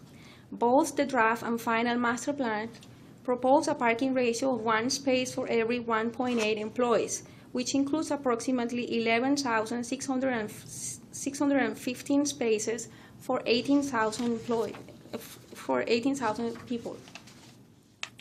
For the Commission and Montgomery County's request, GSA modify the transportation management plan to include a visitor parking analysis, an expanded multi-use trail along New Hampshire Avenue, continuous sidewalks and multi-use trails within the campus, coordination with the Maryland Department of Transportation to provide bike share stations on campus as well as throughout the surrounding community, and expanded commuter shuttle service. The final master plan includes a few changes with regard to how the parking is accommodated on site. These include: they have reduced the footprint and capacity of the proposed East Parking Garage B by approximately 30% to minimize the environmental impacts. They also eliminated the Western Garage, which is now the site of the distribution center. To make up for the reduction in spaces, GSA has increased the capacity at Garage A and Garage C, as you can see highlighted in red. Finally, they moved the Visitor and Transit Center further south, closer to the main entrance at Building 1. This is Building 1 here, as requested by the Montgomery County Department of Transportation. You recall the proposed East Parking Garage B is located in a sensitive environmental area between 2 streams. So this is a diagram taken from the environmental impact statement. You can see the parking footprint highlighted in light pink here. While the final plan has reduced the footprint of the garage, it will still require 1.31 acres of forest removal, as you can see highlighted in red, and impact 1.21 acres of stream valley buffer. As you can see, the stream valley buffers and vegetation impacts are not only due to the garage footprint, but also due to the reconfiguration of the loop road. As noted during the draft review, the proposed parking ratio is 1 space for every 1.8 employees, and which is within the 1 to 1.5 to 1 to 2 range established by the transportation element of the comprehensive plan. However, staff continues to strongly encourage FDA to set a long-term goal of 1 parking space for every 2 employees by the end of construction in 2035. Based on the transportation technical report from the environmental impact statement, 16 of the 25 study area intersections will fail due to both planned development and the proposed population increase at FDA. The Maryland National Capital Park and Planning Commission has raised traffic as their main concern and are also advocating for a 1 to 2. Staff also recommends that the Commission defer action on Garage B until the time of design and construction in 2035 to evaluate whether planned land use and transportation improvements will reduce the need for parking in the future. As you can see in this image, the area surrounding the campus is going to change significantly over the duration of the master plan. Several thousand new housing units are proposed, including 5,000 new units at Viva White Oak directly adjacent to the campus. Also, several local transportation improvements to alleviate congestion and reduce single occupancy vehicles in the White Oak area are planned, including the bus rapid transit corridors along US 29, already funded, and the New Hampshire Avenue. It is possible such improvements will reduce the need for parking and allow for a smaller garage, or perhaps none at all, reducing environmental impacts and bringing the campus closer to a 1 to 2 ratio. At the time of submission, GSA should include an updated TMP that evaluates the performance and impacts of the planned transportation improvements, housing trends, and changes in the transit modes shared.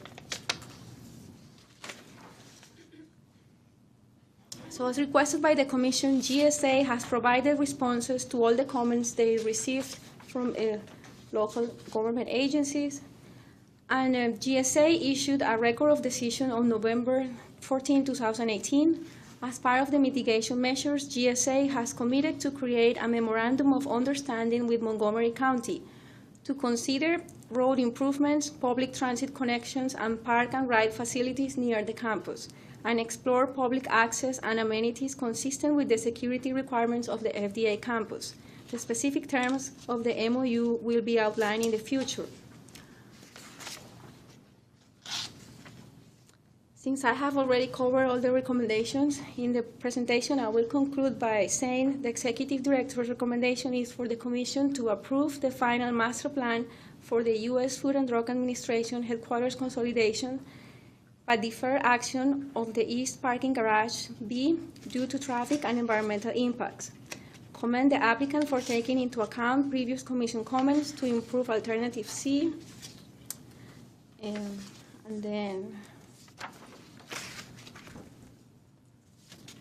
defers action of the proposed East Parking Garage B until the time of design and construction in Phase 4 of the master plan to better understand the impacts of the proposed land use and transportation improvements, and request that at the time of submission, GSA include an updated transportation management plan that evaluates the performance and impacts of the planned transportation improvements, housing trends, and changes in transit mode share in the White Oak area. So with that, I conclude my presentation. I'm available for questions. Also, representatives from GSA are available to answer any questions. Thank you. Thank you, Ms. Lee, very much. We have one person signed up to speak, Mr. Bernard Byrne. Welcome back. You have 3 minutes. You may recall that I spoke to you in June on this draft plan. Basically, a very important thing has occurred, which is the Executive Director report did not say. As I was talking about how this could be in the east part of the campus, where it was right next to basically a Montgomery County bus rapid transit station will be open in 2020.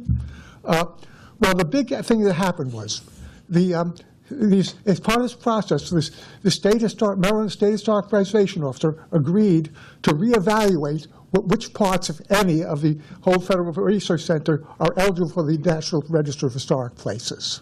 The biggest reason that GSA did not take that area next to New Hampshire Avenue and near the bus rapid transportation thing was because of the historic designation, which was only eligible, it's never been designated. This is going to be reevaluated because the FDA buildings basically have taken away just about all of the historic significance of the area except Building 1 and building that little building, fire building. So the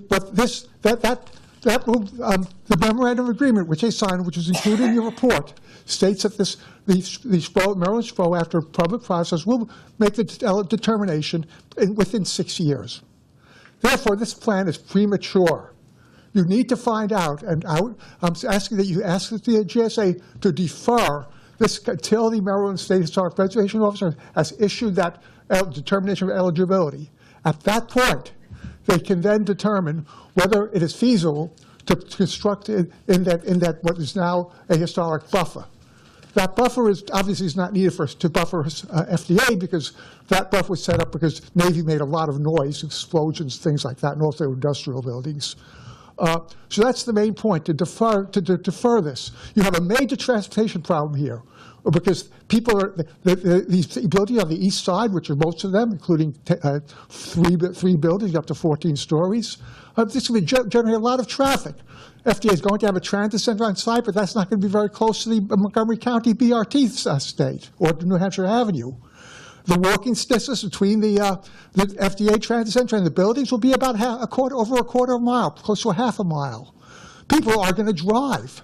If you put this thing in this area, if you do it in that between New Hampshire Avenue and the present buildings, a lot of this goes away. People take a lot of buses run up New Hampshire Avenue. Many bus routes already converge to that Montgomery County Transit Center. This is the main point. Now, it's unfortunate the staff did not address this.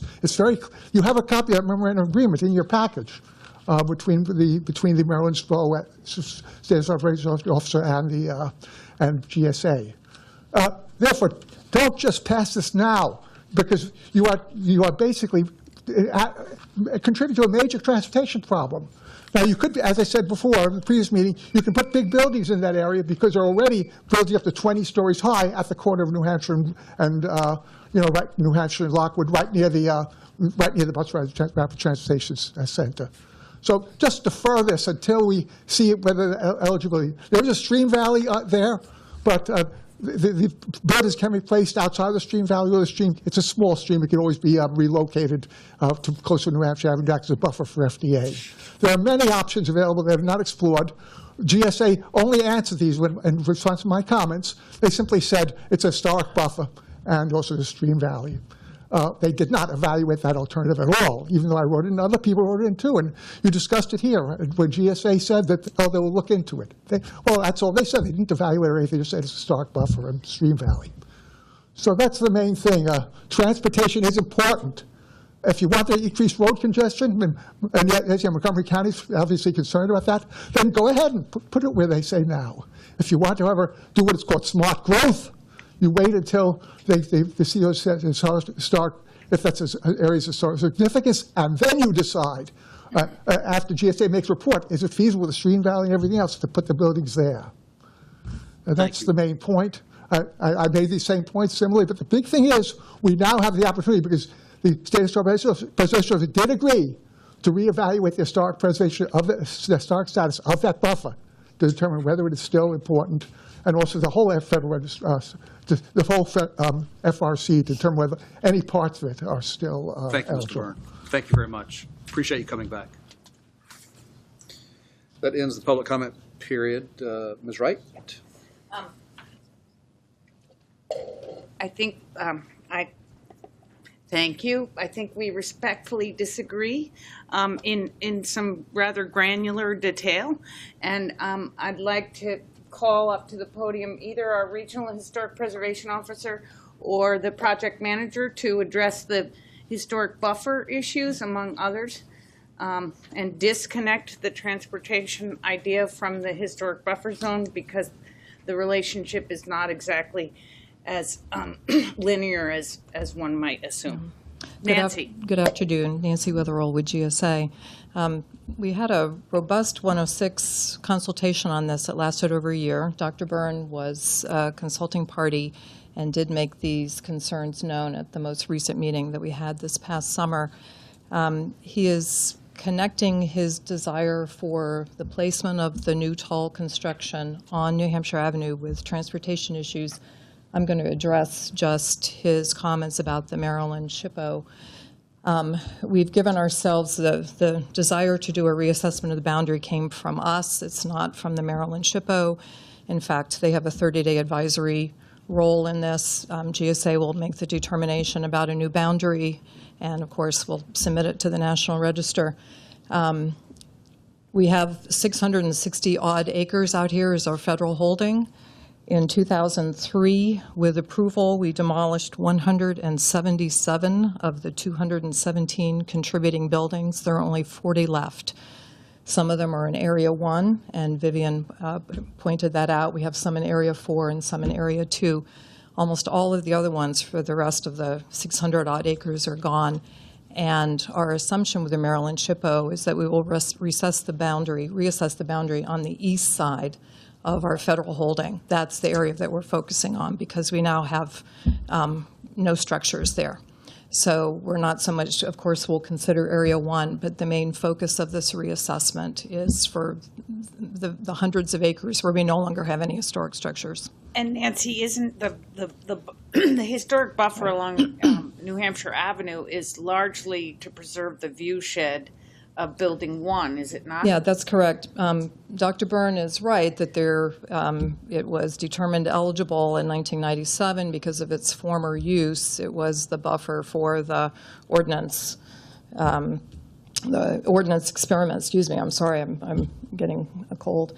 But it still is considered a contributing resource now. It's an eligible resource. We haven't reassessed that for this, and it does provide the view of Building 1, which has gone through a lot of rehab and redesign to be the focal point for the campus as Building 1. So our assumption is that we would continue to have that visibility of Building 1.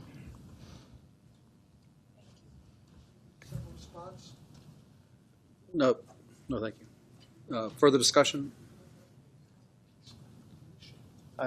Mr. Gauss. I just want to comment on the response to the modifications to Alternative C that we saw last time. I really, really think it improved a lot, mostly because you agreed with my idea, so I like that. But in essence, that view, this is fine. Essentially going from, I think, 72 feet to 135 feet, basically doubled that width. I feel also that your Building D sort of slides in there comfortably now and feels more like part of the kind of human scale of what you'll feel in that space. But opening up that vista to the east is a substantial improvement on this plan. I do have a question about that parentheses on Building D, 6 above commons. So is that, can you explain that a little clearer? The topography slopes down, so the design team extended the commons at the same elevation. So that's why the building has 2 stories below the commons. I think that's brilliant. I really want to commend the team for their creativity here. Thank you. Other discussions on the master plan? Is there a motion on the EDR? I move. Second. It's been moved and seconded. The EDR, all in favor of the EDR, before you say aye. Aye. Opposed, no. Thank you. Thank you. Thank you, Ms. Lee, very much.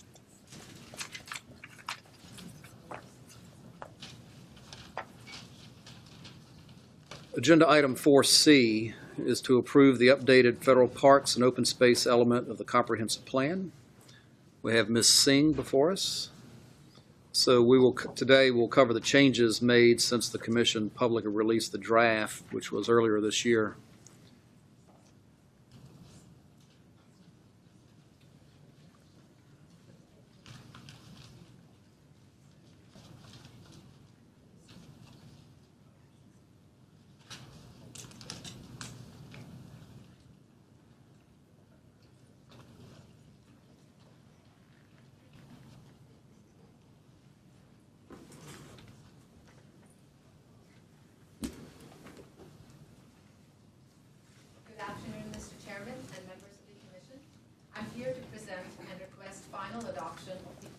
Parks and Open Space element of the comprehensive plan for the national capital. In 2016, the Commission approved 7 out of the 8 federal elements of the comprehensive plan. The Parks and Open Space element was not included at that time in order for NCPC and National Park Service to complete the Small Parks Management Strategies study. The Parks and Open Space element was last adopted in 2004. In March 2018, the Commission reviewed the draft of this element and released it for a 60-day public comment period. During this period, NCPC hosted 2 open houses where staff presented the policies and the proposed changes. We received comments from 43 different agencies, groups, and individuals. Common themes in the public comments were related to protection of natural and cultural resources, nighttime illumination and protection of the night sky, improved public access and connectivity between parks, and planning for security in parks. Since the close of the public comment period, the element has been revised to incorporate public input, guidance from stakeholder agencies, and minor text amendments for clarity purposes. Staff prepared a detailed response to comments document which lists how every comment was addressed. This document was posted on the NCPC website.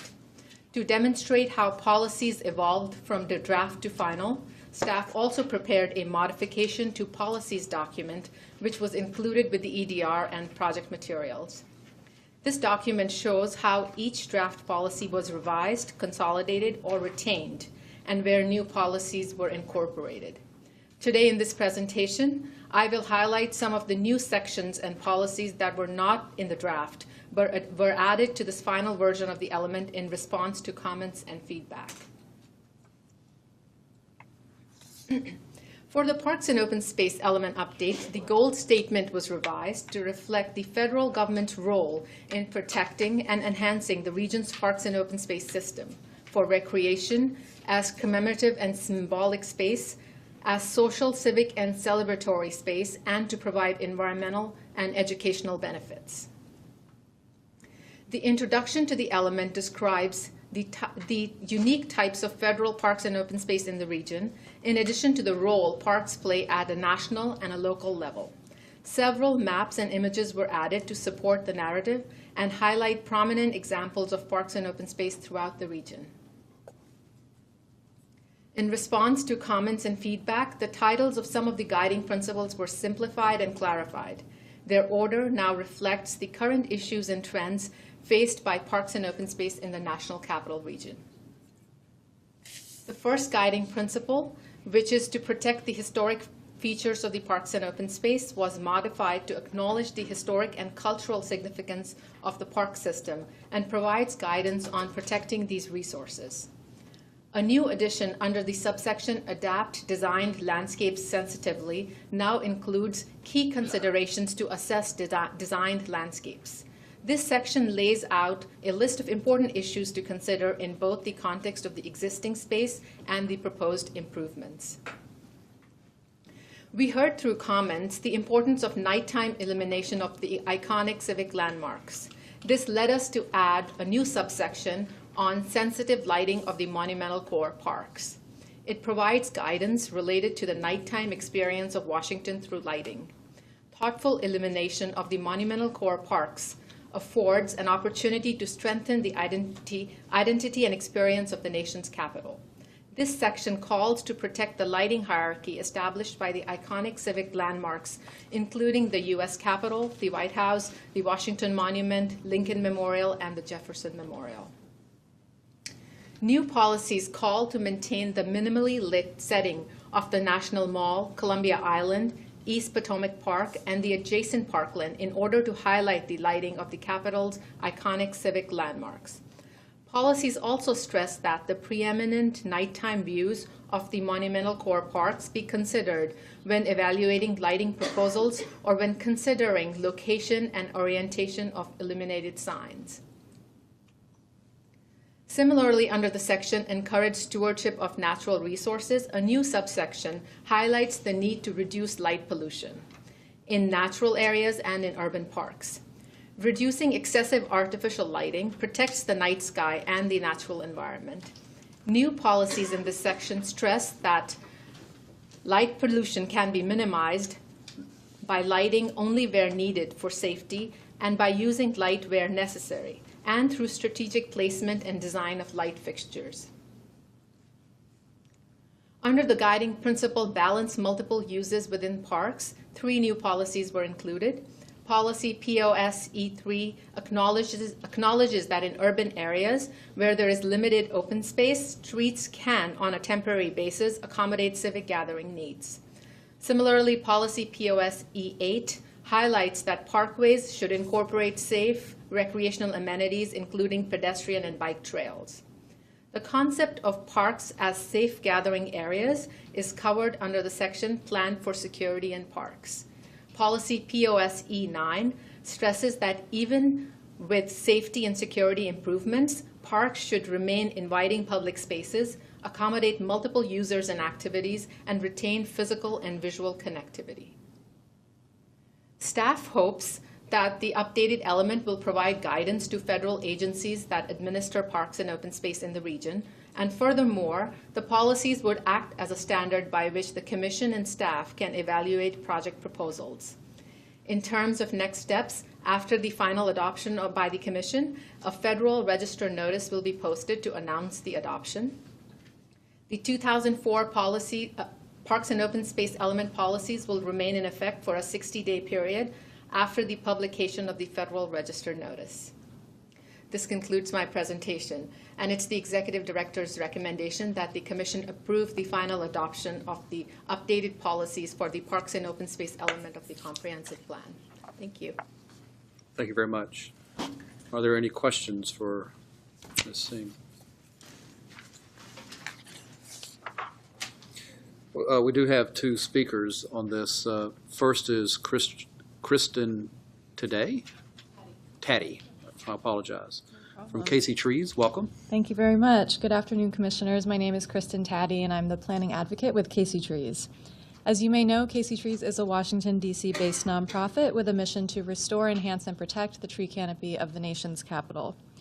We are also dedicated to helping the district reach its 40% tree canopy goal by 2032. To fulfill our mission and meet this goal, we plant trees, monitor the city's tree canopy, and work with decision makers. Through these partnerships, we shape policies and plans that encourage strategic tree planting, preserve our city's oldest and healthiest trees, and protect spaces where future trees might grow. Thank you for the opportunity to speak today about the final Parks and Open Space element of the Comprehensive Plan. Casey Trees submitted recommendations to NCPC on the draft Parks and Open Space element on May 4th, 2018. We worked directly with NCPC staff who answered our questions and went above and beyond to provide us with additional information about this section of the Federal Comprehensive Plan. And we were thrilled to see that many of the recommendations we provided were directly incorporated into the recently released Parks and Open Space element. Because of these changes, residents in and around our nation's capital will directly benefit from protected forested natural areas, vegetated transitional space between parks and urban environments, trees preserved on federal campuses to support wildlife habitat and improve scenic quality, the use of conservation easements to enhance a more connected park and open space system, and new local partnerships that will be established to maintain our cherished local neighborhood green spaces. I'm here today simply to thank NCPC for such a receptive and transparent public comment process during the Federal Comprehensive Plan update. The Comprehensive Plan is a unique opportunity to manage our region's natural resources across geopolitical boundaries. This kind of collaboration with community gives all organizations and residents the conviction that their voices will be heard as we strive to create robust plans. Thank you very much. Thank you very much. Second speaker is Marion Dombrowski, representing the Anacostia Watershed Citizens Advisory Committee. Community Advisory Committee.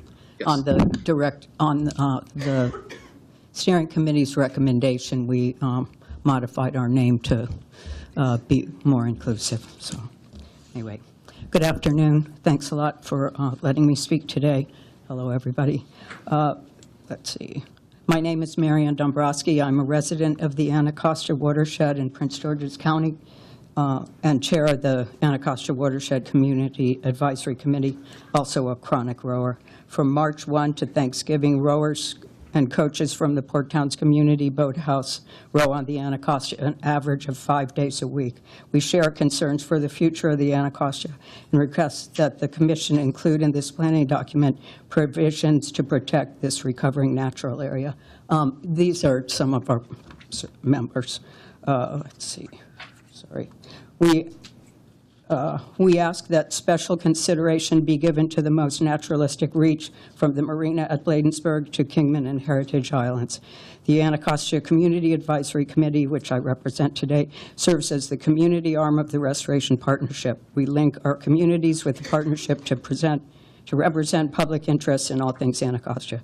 Members include steward groups and nonprofit organizations and are associated with several agencies, particularly the Council of Governments. Today, I bring messages from some of the many individuals and organizations who share concerns and love for the Anacostia. We request that the Upper Anacostia be acknowledged in the Parks and Open Space Plan as a valuable viewshed and that it receive appropriate protection. The condition of the river is visibly improving. I don't have to tell all of you, but we do see it every day. Our little slice of paradise is no longer the best-kept secret. Almost unbelievable projects continue to improve the safety and quality of the Anacostia. A burning dump, decommissioned and capped. 24 acres of mediation project, now a thriving wetland. Pepco power plant, gone. DC rivers and sediments projects nearing completion and have people talking about swimming and fishing. Almost unbelievable. Anyway, to the public that's not involved with all this, Mayor Bowser announced special protection for Kingman and Heritage Islands. Many of these things have happened literally right before our eyes. I'm sorry, I'm not good at switching slides, so they're just kind of scrolling. The most remarkable aspect of the Anacostia is that despite all the abuse, the northern 5 kilometers retain an unexpected natural quality. It would be criminal if what remains of the river and what we have gained in a few, it was lost in a few hectic years. Plans must contain protections for our waterways, not only from the perspective of the land, but from the river. We are alarmed by the heavy hand in some reference plans. Even the addition of an overscale dock at ANA 11 compromised this corridor, narrowing the channel by a quarter and introducing new hazards for boaters. The proposed bridge across the Anacostia from the as-yet unplanned Kenilworth Park to the cul-de-sac on the Arboretum shore could be another intrusion, as well as a safety hazard for the growing population of rowers, around 500 strong from the port towns alone, and ACPA estimates 1,000 from their boathouse. Several of our members attended one of the public meetings, and she was in the, one of us was in the picture, at which the plan was presented. Others provided written comments. Many references in the plan are opportunities to speak for the river. One in particular can provide the protection we seek. Protect valuable viewsheds. We recognize the Upper Anacostia from Kingman Island to the Bladensburg Marina as a valuable viewshed. We ask that it be so designated in the open space plan. The river must be considered as a whole. Many planning maps make it appear that the river starts at New York Avenue. North of the CSX bridge, the river is not navigable, designated for recreational use. In that reach, protection of this unique environment and safe enjoyment of river users must be the goal. The Anacostia is divided by 12 bridges in the same distance. The Potomac has 6. A new pedestrian bridge being planned over the Potomac will utilize an existing right-of-way. The much-anticipated 11th Street Bridge also uses an existing right-of-way. Bridges, except clear spans, are hazards to boaters. New bridges damage shorelines and prevent restoration. They limit the projects and activities which will become possible by the remediation efforts and planned and underway. Proliferation of bridges is so heavily promoted in planning documents without any guidelines for physical relationship to the river, and this is cause for alarm. Plans focus on land-based issues to the detail of restricting tree species. I'm representing a lot of people, and I just have a little bit more. Thank you. Plans focus on land-based issues to the detail of restricting tree species lest a biker slip on acorns. Yet no regard is given for the safety and enjoyment of boaters and soon swimmers. The Resilient DC effort will be a vehicle to define river priorities and plans for the Anacostia, and we hope you'll reference that in this plan. The Upper Anacostia has not achieved Theodore Roosevelt's vision of a wild area of retreat from urban life. These are pictures of the Upper Anacostia. Can you just kind of keep them scrolling? Anyway, the springs at Bladensburg and the rich riverine habitats have been obliterated by public works. Remnants survive as a pattern book. This is the development, the rebuilding of our natural areas that we need. The vision for the Anacostia must recognize the unique struggling, this unique environment struggling to heal itself. The reclamation of Denver's East Platte River, supported by the EPA Clean Rivers Project, is started with such a vision. Many projects being planned will overcome real barriers of the Anacostia, which are Kenilworth Avenue and the CSX right-of-way.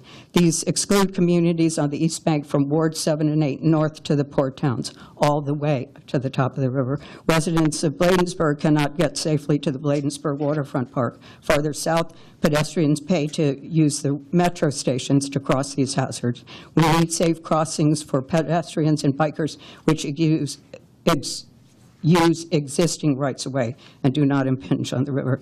I'll conclude with a quote from one of the most useful and potentially influential guidance documents I have read.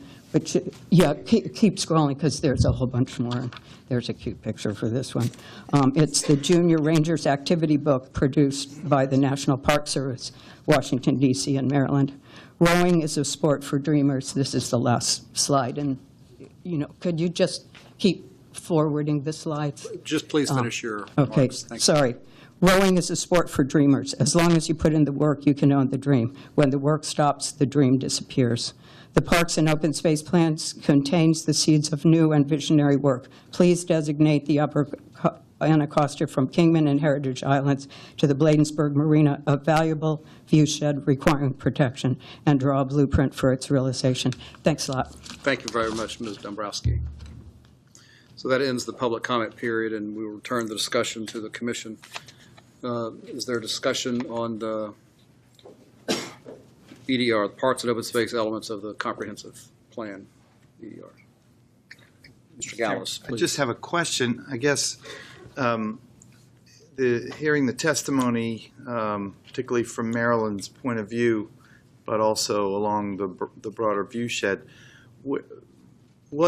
what needs to happen or didn't happen that is being asked for through that testimony? So thank you, Ms. Dabrowski. We did receive a notification from NPS that they're working to develop a solution that will address the safety of the river users and achieves the goal of connecting Kenilworth Park with the Arboretum. And I would also like to address that the pedestrian bridge project will come back to the commission and will be reviewed under the new policies of the parks and open space element and of the comp plan. So it will be an individual project that will be brought to the commission. That's not the only. Mr. Gallus I here. think there's a broader question that was raised by Ms. Dombrowski's testimony having to do with how the Parks and Open Space Plan regards the Anacostia River. I think it's a broader question, but I'm not sure. I'm not prepared to answer it. I feel like I understand that's what the question is. It's not just about the particulars of that bridge. So maybe staff has more of an answer for that.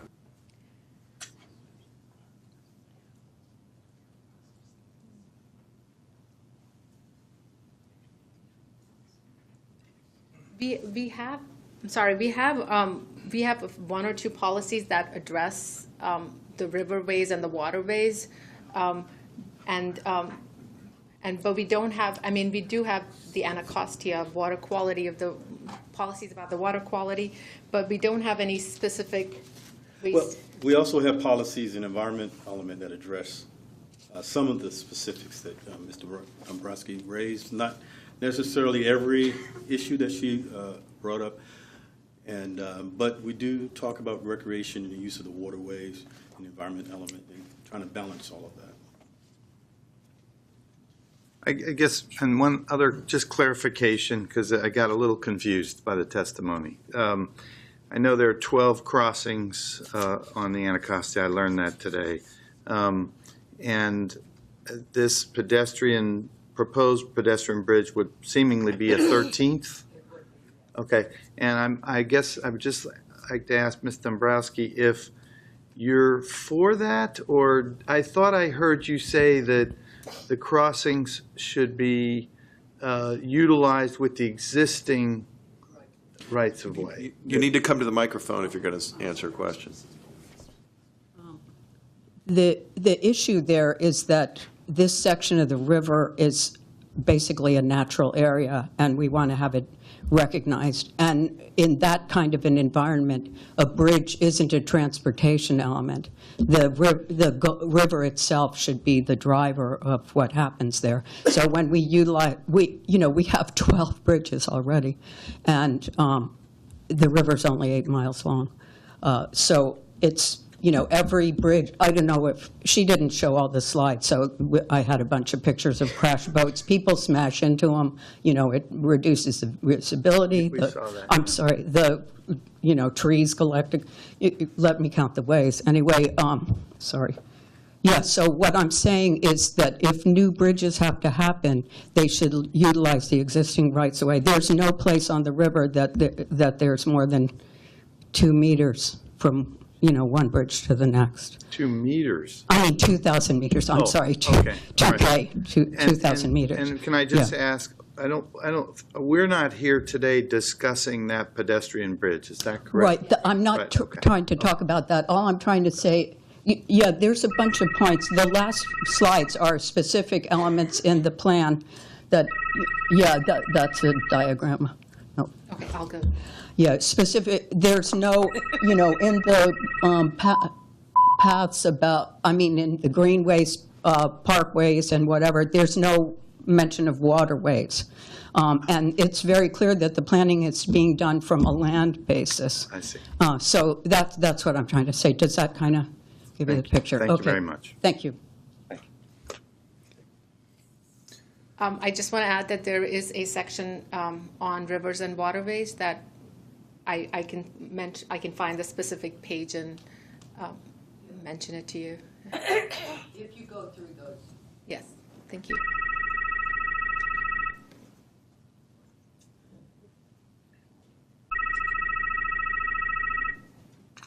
Being hacked. Yeah. Small cell technology. Is there further discussion or questions on the EDR as proposed? Is there a motion on the EDR? I move approval of the EDR. Is there a second? Second, since that seems to be my job That's today. your job today. All in favor of the EDR, say aye. Aye. Opposed, no. It's unanimous. Thank you. Thank you, Ms. Singh, very much.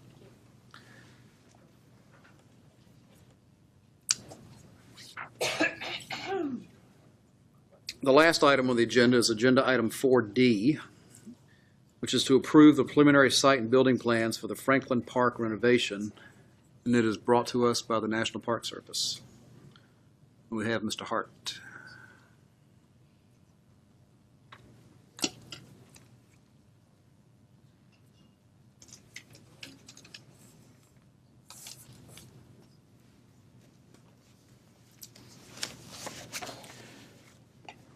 Good afternoon, Mr. Chairman and members of the Commission. The National Park Service has submitted a revised preliminary design for Franklin Park. The Commission last reviewed this project in December of 2015. At that time, the Commission commented on the overall design and provided specific comments on several aspects of the project. And I'll be describing the will be describing the changes to the project in this presentation. So to orient you, Franklin Park is located a few blocks northeast of the White House and is bound by 13th Street, 14th Street, K Street, and I Streets northwest. You can see it here, highlighted in yellow.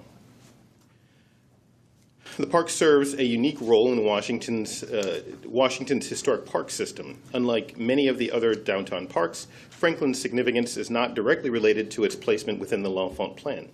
Instead, the park is significant because of its former role as the primary water source for the White House. In 1867, its ecological function heavily influenced the park's organic design, which incorporated meandering pathways, a small fountain, large tree canopy, and understory plantings. You see the plan on the upper left of this slide. In the 1930s, after safety concerns about securing the White House's primary water source were raised, the park became a downtown urban park, and the design was changed into a more formal plan. The park still retained some of its naturalistic setting with mature trees and had a focal point with the formal fountain. You can see that plan in the middle. The future design is before you today. This is NPS looking at a balance between historic preservation and interactive programming. So here are the existing site plan and surrounding context. The site itself is 4.78 acres, and there are different types of ground floor uses, including a number of restaurants and banks, as well as the Franklin School, which you see here. Which you see here on the east of the park. The park itself contains the statue of Commodore John Barry, who was a Revolutionary War hero. And there are a number of benches and lights in the existing park.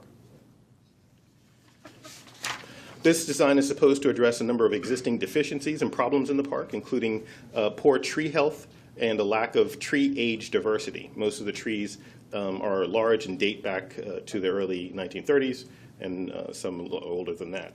Accessibility concerns are also a problem due to there being a number of stairs in the park, as well as pathway deterioration. The deterioration of the fountain coping, or the skirt around the fountain, and the fountain itself is in need of repair. Activation of the central plaza is one of the aspects of this park, and compacted soils, which will need to be rehabilitated. So where is the design now? This project was last reviewed, as I noted, in December of 2015, about 3 years ago. That design is here on the left. It included a pedestrian plaza, a pedestrian plaza, a central plaza, children's garden, and a cafe building. The 2018 revised plan is on the right. This design continues to respect much of the existing historic park infrastructure, including the central plaza, the historically significant statue commemorating Commodore Barry, and the circulation system. There are these different elements. So we have a closer look at the park here. NPS has introduced several changes since you last saw it. These changes are the cafe has been reimagined, and the pedestrian plaza that's adjacent to it has been simplified and reduced in scale. The children's garden now includes some natural play elements. That children's garden is in the upper right-hand side, or the east side of the park. And the central plaza includes several new trees and benches. For this presentation, I'll describe the overall park plans and then describe particular components of the park and incorporate staff analysis as I discuss each topic area. So for tree cover, overall the plans include changes to the tree canopy and tree health, improvements to the tree health. NPS notes that it will remove approximately 50 trees and plant nearly 90 new trees in the park. The new trees are shown here in the darker green color. Even in 2015, NPS noted the need to increase tree age diversity to ensure a healthy park and a healthy tree canopy. I'll note that the site it actually slopes down from K Street, which is on the top portion of this slide, down to I Street, and that slope is that incline is about 20 feet, so it drops in elevation. NPS is proposing to get there. This would allow the park to function more as a destination. This is a change from the 2015 design that only allowed event space because it provides additional opportunities for events at the park and reduces the need for the central area to be a major programming space within the park. So next I'll describe the changes to the three main park components and incorporate staff analysis. Cafe, there is the cafe and pedestrian area, again to the south of the park, the children's garden area, which is to the east, and the central plaza, which is, of course, in the center of the park itself. For the cafe and pedestrian plaza area, the Commission in 2015 provided a few recommendations. At the time, you all requested detailed information on the cafe construction materials and green roof, requested that the restrooms be accessible from the cafe to increase safety, request that NPS incorporate interpretive panels about the park history in the pedestrian plaza adjacent to the cafe, and incorporate additional detail about sustainable design and site program. Regarding the cafe building, here are the plans for the 2015 design, which is on the left, and the 2018 design, which is before you today. That's on the right. The new design incorporates a wood deck that will be over top of where the LID, the low impact development, is, and allows access into the cafe from the plaza. There is also accessibility now, or an ability to go from the cafe into the restroom area, which the Commission requested in its previous review. And just so that you're understanding, the pink area is the restroom, and then the yellow area is the cafe, as they've been highlighted. The white area that's kind of in both of the plans is a operations space for the park, for the Park Service. So here are two views of the new cafe and restroom building. This building incorporates wood, metal, a glass curtain wall for the cafe, and precast panel cladding for the restroom area. A green roof will be incorporated into the design as well.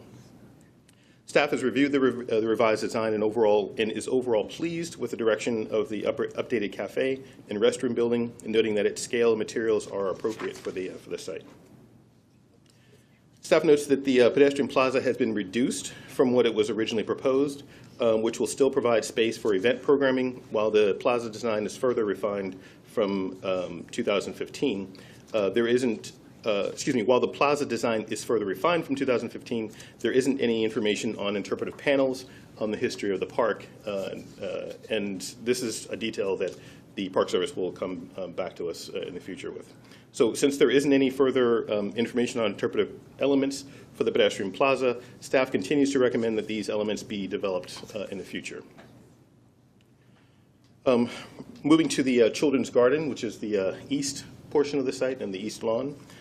In 2015, the Commission action consisted of the following: to incorporate, for the Park Service to incorporate the Potomac watershed theme, to identify the type and location of specific play elements to be located within the garden, and finally consider using a living or green fence around the garden itself.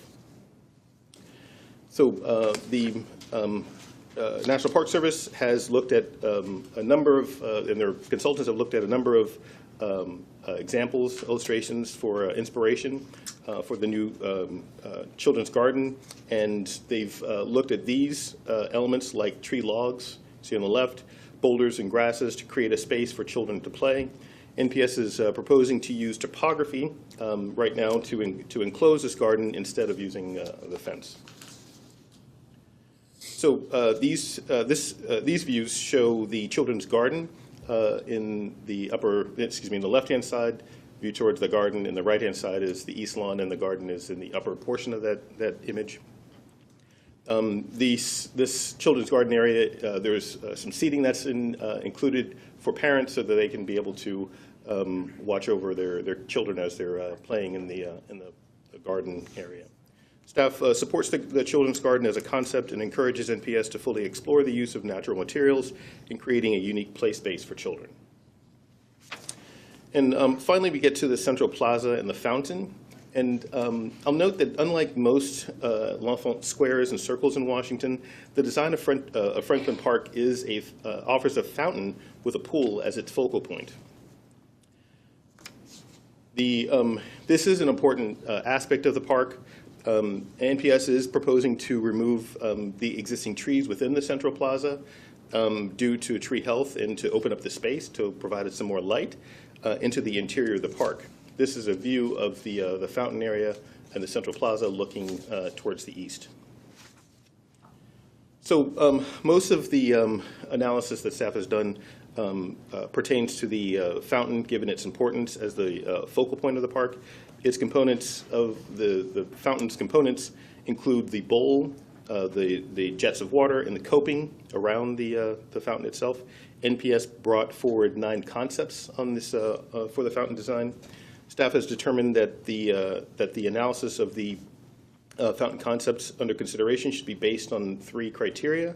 Those are with regard to historic preservation, programming of the central plaza, and the design and scale of the fountain within the plaza.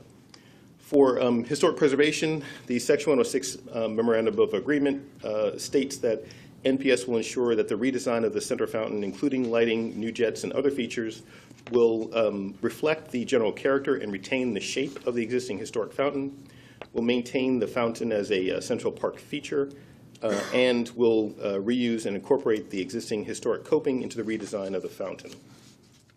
Regarding the Central Plaza programming, NPS and its partners prefer a fountain design that will provide an interactive experience during warmer months and allow for plaza programming during winter months when the fountain is turned off.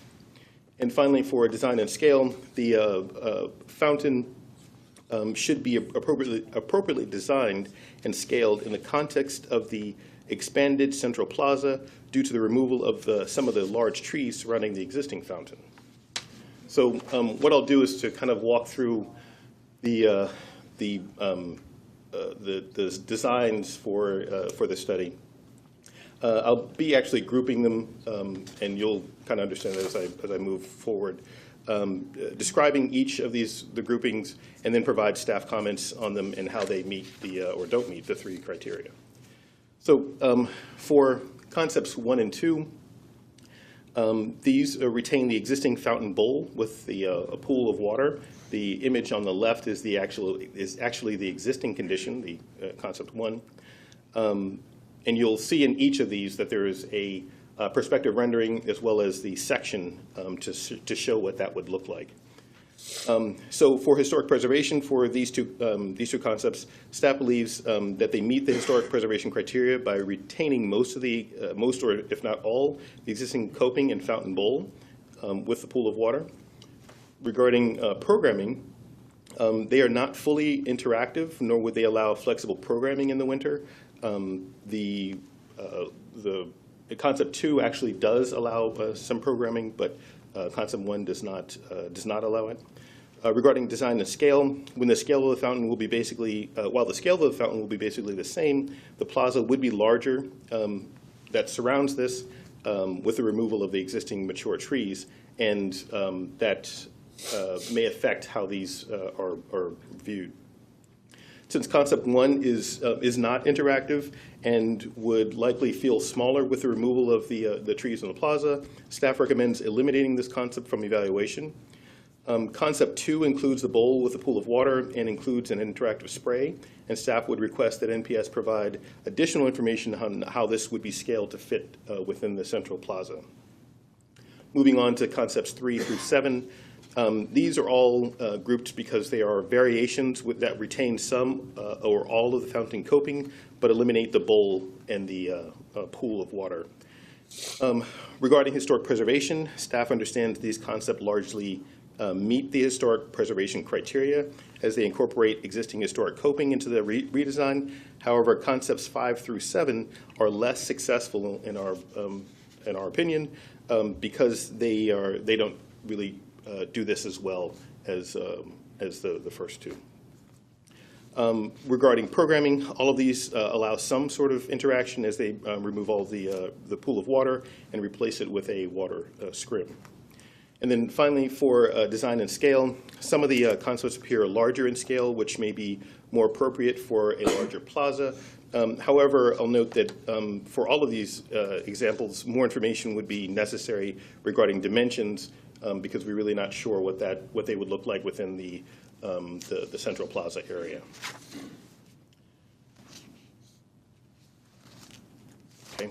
And then finally, concept 8 and 9, these completely eliminate the original fountain bowl, and they replace the bowl with jets of water and a water scrim for an interactive element. Regarding historic preservation and programming, which I'm combining in this case, while the proposed scrim and jets will be more interactive for a diverse group of people, staff finds that these concepts did not meet the historic preservation criteria in the terms of the Memorandum of Agreement, as the fountain coping are removed completely from this design. Staff would therefore recommend that these options be eliminated as they do not meet the 3 criteria. So in summary, staff would eliminate concepts 1 through 8 because they do not meet all of the 3 criteria. Find that concepts 2 through 7 are the alternatives that may be appropriately scaled and designed to include an interactive water feature while maintaining the historic character of the fountain in varying degrees. Find that the main difference between these concepts is whether the water feature maintains the bowl with a pool of water, which is a distinguishing park feature, or whether the pool is eliminated to allow for more year-round programming flexibility. And requests that NPS provide more detail explaining a detailed explanation of the programming needs for the Central Plaza, given programming is now proposed for the east and west lawns. And requests that NPS analyze concepts 2 through 7 regarding the specific programming needs of the Central Plaza and whether maintaining a pool with the water feature is feasible. And with that, it is the Executive Director's recommendation to approve the revised preliminary site and building plans for the rehabilitation of Franklin Park. And note that the Franklin Park is a contributing element to the L'Enfant Plan, and it is located in a thriving and changing part of downtown DC. Notes that unlike other NPS squares and circles, the design of Franklin Park is unique, as that it offers more natural respite with mature trees, circular paths, and a fountain with a pool at its focal point. Notes that given the changing context of downtown, the partners are mutually interested in the park serving a diversity of users, including young and old district residents, workers, and visitors, and finds that the revised design must celebrate and respect the historic character of the park while addressing present-day opportunities and concerns. And since I've actually already provided recommendations for the park components throughout my presentation, I will not read all of these again, but would direct you to review these in detail within the staff report, which has been distributed to you. And that concludes my presentation, and I'm available to answer any questions. I'll note that NPS and their representatives are here to answer questions as well. And Mr. Chairman, I would also like to thank you for your working with you. I realize I've worked with you, I think, your entire time here, so it's been a pleasure. Thank you, Mr. Hart, very much. Thank you for your presentation. Questions or comments on the question before us is the approval of preliminary site and building plans. So, Mr. Gallis. Question. Thank you, Mr. Chairman. So, thank you, Mr. Hart. I found the discussion about the fountain area the hardest to follow, both in the materials I received and in the presentation. Part of it, I guess I'm distracted by, it says, 3 through 7 eliminate the bowl, but there's still water. I think you refer to a scrim. What is a scrim? Just so. It's just like literally just flat. So you have water coming up. You can have water coming up, but it's just really flat on the surface. So you don't have any. There's no bowl that's there. Can you enter that scrim? Is that? Yeah. That's the question. Okay, so I thought so, but the graphics don't really. It's a little hard to follow the graphics coming from the. But what I guess, so it really comes down to I mean, if there's any comment I would give, it would be that moving toward a more year-round friendly solution would be something I would like to see more developed. Thank you. Yeah, I had just one comment also on the, first of all, overall comment that I think this is a great utilization and adaptation of a beautiful park, and actually creating all these areas that will continue to animate it. Going to the cafe, I think this revised plan actually is really exciting. I mean, just in terms of the shape itself, and in terms of how it addresses. The one design question I had on it, just for clarity, is it clearly addresses the park.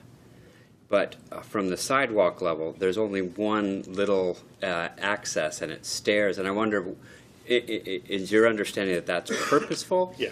That really this is to attract and utilize the park only and not really interact from the sidewalk? Yes, and I mean, I can ask the design team to come up, but I know one of the things that the design team has been kind of struggling with is that I Street, the sidewalk that's along I Street, is fairly heavily used by buses that are parking. And so when you start introducing more people kind of walking through there, it creates a conflict for pedestrians, and they're trying to minimize that. So they want some access, which is why you saw that, as you said, small kind of I had the same question. Right. The small access to it. And they're really looking at it having access along the pedestrian plaza that is north of the cafe itself.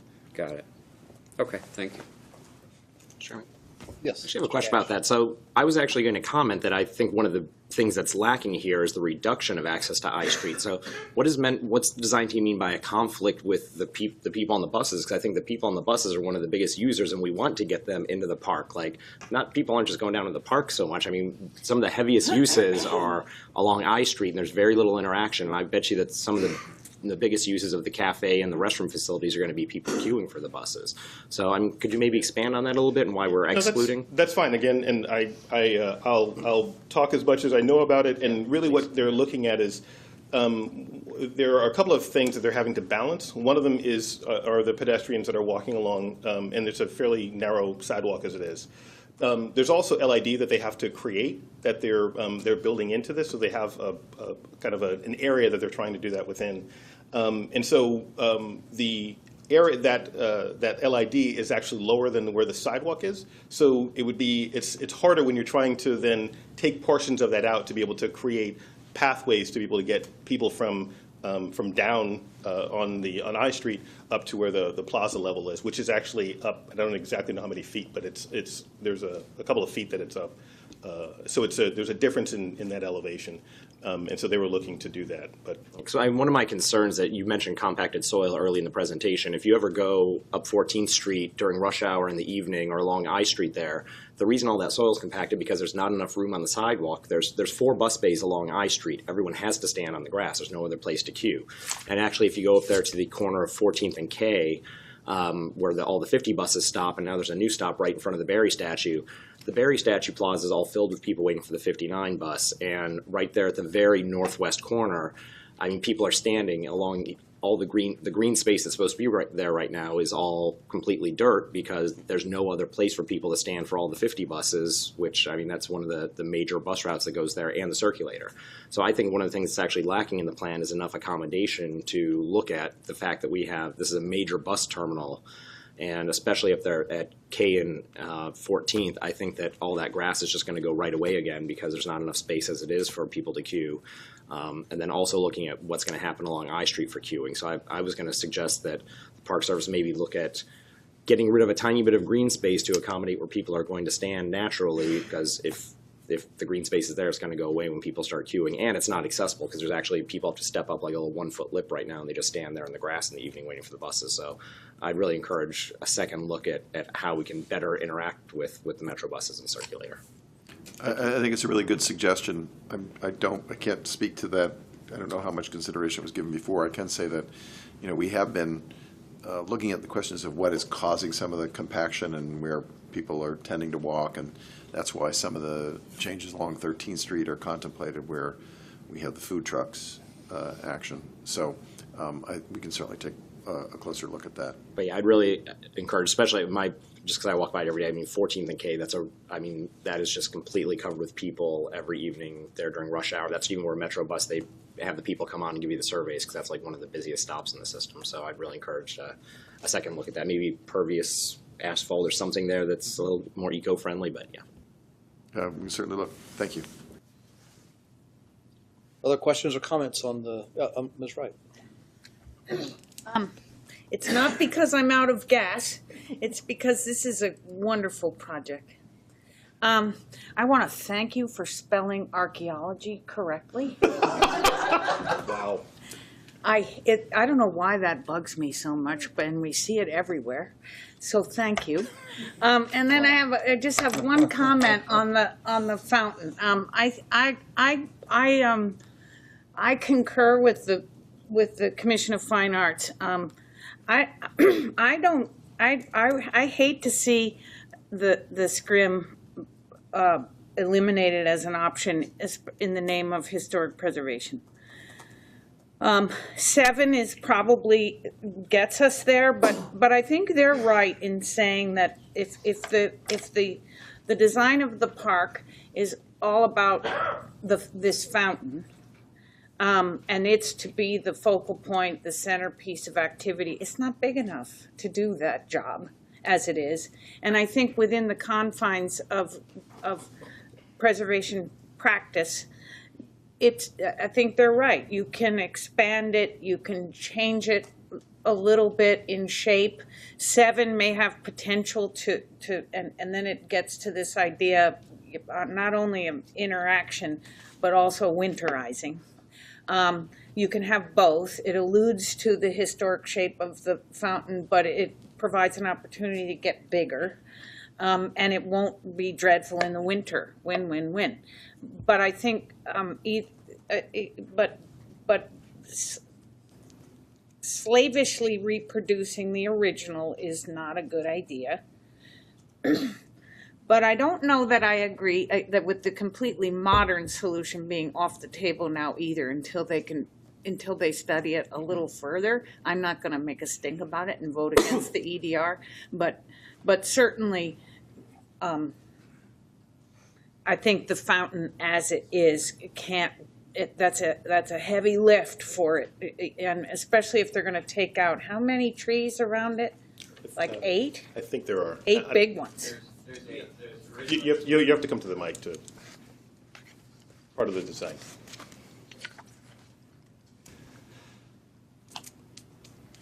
Hi, my name is Matt Victor. I'm with Land Collective and the design team collaborating with Studios Architecture.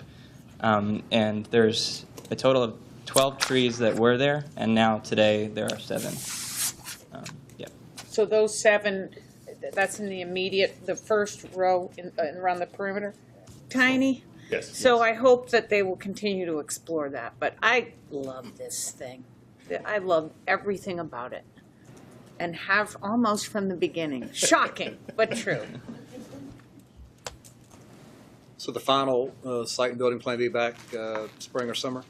Yes, they're looking at sometime within that time frame. By summer, we should see another design come in. Okay.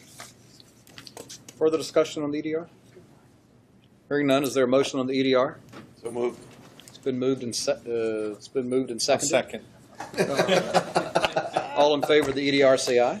Aye. Opposed, no. It's unanimous. Thank you.